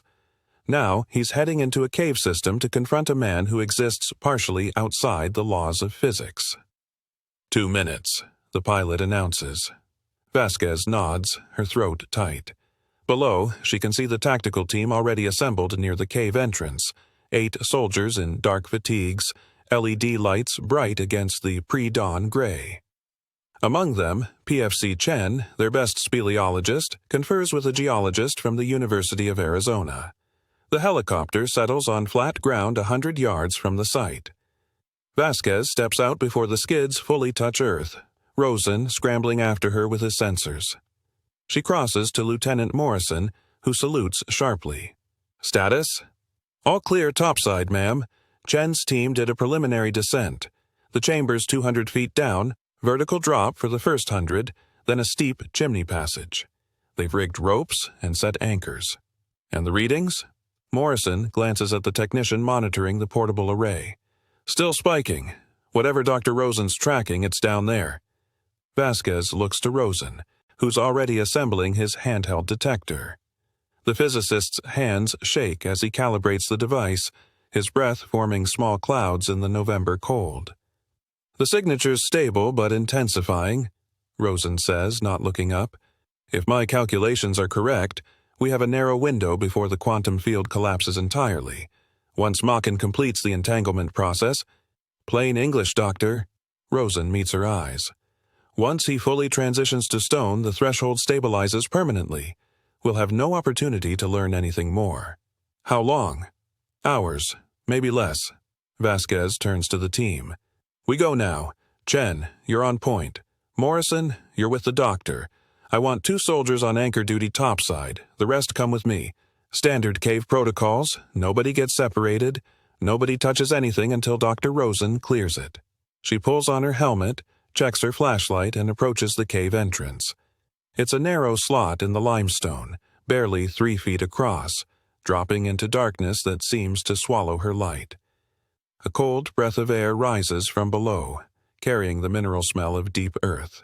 Chen clips in first, testing the rope with his weight before beginning his descent. One by one, the team follows. Vasquez goes third, her boots finding purchase on the slick limestone as she rappels into the shaft. The temperature drops 15 degrees in the first 30 feet. Her breath comes in visible puffs. The walls close in, rough stone scraping against her shoulders. Above, the circle of gray dawn shrinks to a pinpoint, then disappears entirely as the shaft angles. "First anchor!" Chen's voice crackles through her radio. "Switch into chimney descent." The rope angles sharply. Vasquez wedges herself into the narrow passage, moving sideways and down, her helmet scraping the ceiling. The darkness is absolute beyond her headlamp's reach. She can hear the breathing of the soldiers above and below her, the creak of nylon rope, the scrape of boots on stone. 160 feet. 180. "Chamber ahead," Chen reports. "Floor in sight." Vasquez emerges from the chimney into open space. Her light sweeps across a cavern perhaps 40 feet in diameter, the ceiling lost in shadow. The floor is smooth limestone, scoured clean as if by water, though no moisture marks the stone. She unhooks from the rope and steps aside as Morrison descends, followed by Rosen and the remaining soldiers. The physicist immediately activates his equipment, sensors glowing green in the darkness. "Dear God," Rosen whispers. Vasquez follows his gaze to the center of the chamber. Leonard Macon sits cross-legged on the bare stone, surrounded by 37 rocks arranged in a perfect circle. Each stone is roughly the size of a man's fist, and even from 15 feet away, Vasquez can see names carved into their surfaces. SGT William Oakes, PFC Samuel Morrison, LT Theodore Crane. But it's Machen himself who stops her breath. He's ancient. Not merely old, but geological. Skin cracked and gray like weathered limestone, hair gone to dust, hands resting on his knees with fingers that gleam faintly in the light, already transitioning to quartz. Veins of crystalline mineral trace through his exposed forearms. When he breathes, dust rises from his chest. His eyes are closed. His lips move in constant, silent motion. "Machen!" Vasquez calls, her voice echoing strangely in the chamber. "Leonard Elias Machen." The movement of his lips stops. Slowly, impossibly slowly, his head rises. His eyelids open to reveal not the solid black void Agent Holloway described, but something worse. Eyes like polished agate, translucent and depthless, with striations of mineral running through them like stone. When he speaks, his voice is the sound of wind moving through caverns, of tectonic plates grinding against each other in the deep earth. "Major Vasquez." Not a question, a recognition. "You've been watching. I've seen your cameras, your sensors. We need to understand what happened here. What happened to second platoon? A sound that might be laughter emerges from Macken's chest, dry as shifting sand. Understanding. You think there's understanding to be had? He looks down at his hands, flexing fingers that crack audibly, fragments of skin falling away to reveal crystal beneath. I've had 52 years to understand. All I've learned is that some doors, once opened, require a price to close. Dr. Rosen steps forward, his detector humming. The quantum entanglement between your molecular structure and the surrounding limestone is beyond your instruments, Doctor. I'm not entangled with the rock. I am becoming the rock. Cell by cell, particle by particle. It's what happened to all of them. What should have happened to me? Rosen's hand trembles on his equipment. The platoon. They're here. Their remains. Machen gestures to the circle of stones. They are here. They have always been here. These markers are all that's left that you can see, but deeper. He tilts his head, listening to something none of them can hear. Deeper, they stand guard still. 37 men, transformed into the very threshold they hold closed. Vasquez kneels slowly, her knees touching cold stone. In 1963, Agent Holloway found you in a cave near the Superstitions. You told him they were still here, that you couldn't unseal what should stay open. What is being sealed, Machen? What's on the other side? The ancient eyes fix on her, and in their depths she sees something move. A darkness that is not absence of light, but presence of something vast and patient. In August of 1925, Captain Webb led us into the caves for shelter during a dust storm. Routine decision. Prudent leadership. We descended perhaps 300 feet into chambers that didn't match my surveys, shouldn't have existed in that geological formation. His voice drops, scraping like millstones. We found a place where the acoustics were wrong, where sound didn't echo but was absorbed, pulled down into the stone. Lieutenant Crane noticed it first, dropped his canteen, and it made no sound when it hit. We should have turned back then. But you didn't, Vasquez says quietly. Captain Webb believed in thoroughness. We went deeper, and we found the threshold. Morrison's breath catches audibly. One of the soldiers makes a sound between a cough and a prayer. Not a door, Machen continues. Not a passage. A place where the walls were thin, where something vast beneath was aware of us. I had studied resonance, frequency, the way stone could carry vibration. I recognized what was happening. The cave system itself was a kind of antenna, and we had descended into its focal point. We could hear it, feel it, something immense pressing against the rock like water against a dam. Rosen's detector begins beeping rapidly. The physicist stares at it, then at the chamber walls. The magnetic anomaly, the geological compression. This entire formation is a seal, Machen finishes. Precambrian limestone compressed over billions of years into a natural barrier. But barriers have weak points, and we had found one. Vasquez's radio crackles. The surface team checking in. She silences it, her full attention on the petrifying man. The exposure changed us immediately. Webb felt it first, said his thoughts were becoming solid, crystallizing. Private Morrison started weeping limestone dust instead of tears. Sergeant Oakes tried to climb back up, but his hands had already begun to harden, merge with the rope. Macon's chest rises and falls, dust streaming. Captain Webb was the one who understood what had to be done. He'd commanded men in the war, seen what sacrifice meant. He gathered us in a circle and explained. If we left, the exposure would kill us within days, but if we stayed, if we accepted the transformation, we could become part of the barrier itself. Living anchors. Guardian stones. And you refused, Vasquez says. I fled, like a coward. While 36 men made their choice, I ran for the surface. Webb tried to stop me, tried to explain I was already changed, that running would only prolong the inevitable, but I was 27 years old and terrified of dying as anything other than flesh. His agate eyes glisten. I made it out, alone, and I began to change slowly, over years instead of hours. Enough time to realize what I'd abandoned. Enough time to try, again and again, to undo what I'd done. The command center at Fort Huachuca smelled like burnt coffee and old electronics. Major Karen Vasquez sat across from Dr. Yakov Rosen in the cramped monitoring room, watching the physicist's face as he processed what Machin had just revealed. Behind them, Sergeant Morrison adjusted headphone levels, capturing every word from the team's helmet mics deep in the Chiricahua cave. "He's saying the platoon chose this," Rosen whispered, his accent thickening with the weight of comprehension. "They understood the stakes and volunteered to become geological anchors, not victims, guardians." Vasquez leaned forward, her reflection ghosting across the monitoring screen. "And Machin? The one who couldn't accept it, the one who ran." Rosen's hands trembled as he made notes. "His partial entanglement. It's kept him suspended between states for 52 years. Flesh and stone, aging and ageless, dying but unable to die."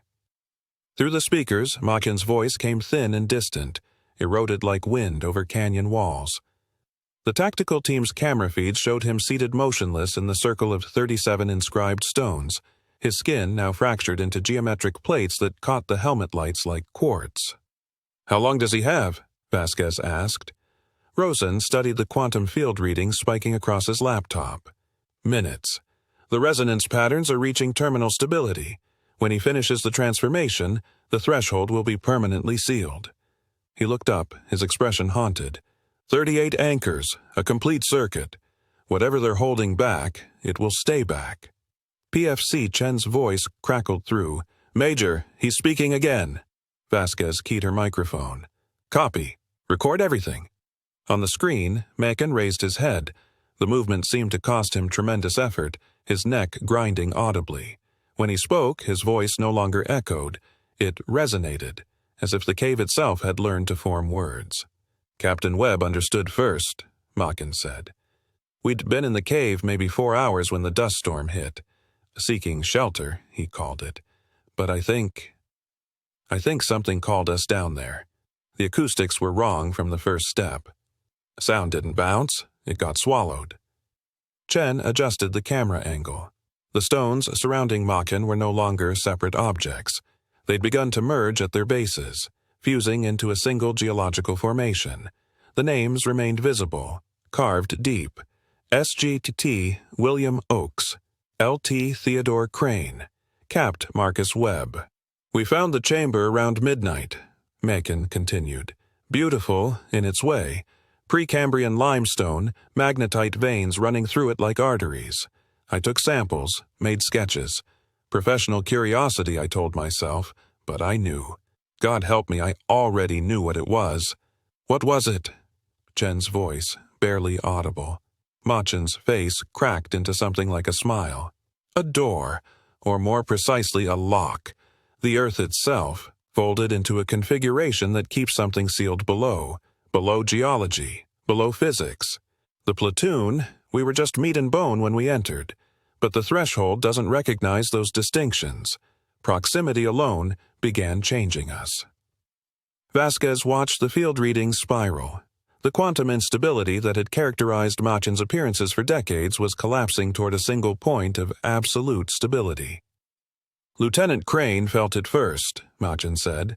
His hands went numb, then red. Morrison's teeth started loosening, not falling out, transforming, calcifying into something harder than enamel. Captain Webb assembled us, calm as Sunday inspection, and explained what our options were. The helmet cam showed dust rising from Machin's chest with each breath, no longer expelled but incorporated, his lungs gradually becoming sediment. "We could run, try to reach the surface before the transformation completed. Maybe some of us would make it, but the threshold had tasted us, recognized us as compatible material. It would destabilize, not immediately, maybe years, maybe decades, but eventually something would push through. Or, Chen prompted, or we could accept what was happening. 37 men, distributed around the chamber in precise acoustic relation to the magnetite veins. Let ourselves become part of the lock. Conscious stone, aware guardians, holding the configuration permanently stable." Machin's agate eyes swept across the team. Webb put it to a vote. 36 men said yes. Vasquez felt her throat tighten. You said no. I was 27 years old.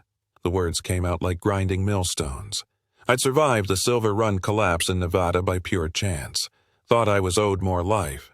So I ran while my legs still bent, while my lungs still processed air instead of rock. His hands flexed, crystalline joints scraping. Made it to the surface just as my bones started to petrify. The transformation was incomplete. Not enough exposure, not enough commitment. So I've been caught between ever since. On Rosen's screen, the quantum field readings began pulsing in a perfect repeating pattern. Major, he said quietly, the anchors are synchronizing. Whatever they're doing down there, it's working. Through the speakers came a sound unlike anything Vasquez had heard. 37 voices speaking in absolute unison from the stones themselves. Not Machin's voice. The Platoon's. Threshold holding. Pressure at acceptable levels. No breach detected. Chen stumbled backward, his camera feed tilting wildly. Jesus Christ. PFC Chen, maintain your position, the voices said, and somehow Vasquez knew it was Captain Webb speaking through all of them, his command presence undimmed by metamorphosis into living geology. Your equipment is recording. This testimony must reach appropriate authorities. Vasquez found her own voice. Captain Webb, this is Major Karen Vasquez, Army Criminal Investigation Command. I'm in command of this operation. A pause. Then, Major, our status is Code Sierra, sustained operations with no scheduled relief. We request confirmation that our families have been notified and honors rendered. Tears blurred Vasquez's vision. Confirmed, Captain. Full military honors. Your daughter, Eleanor, is alive and well. She became a teacher. Lieutenant Crane's grandson is a geophysicist. Red Morrison's sister kept vigil for you. They all knew you didn't abandon your posts. Understood. Thank you, Major. The voices softened, somehow conveying relief across the barrier between flesh and stone. Private Machin, do you copy? Machin's head bowed.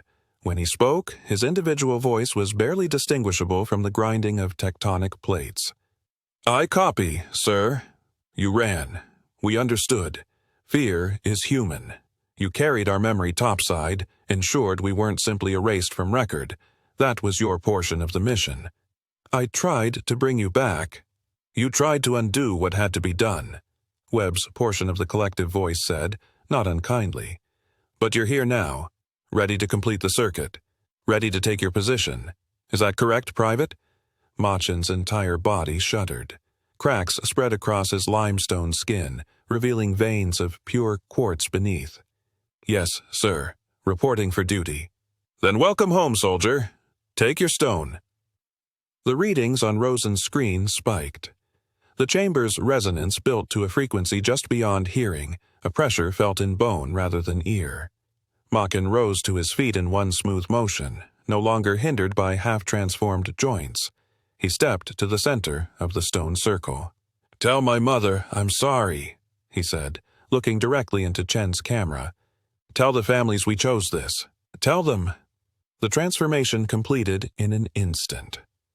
One moment, a man stood in the circle.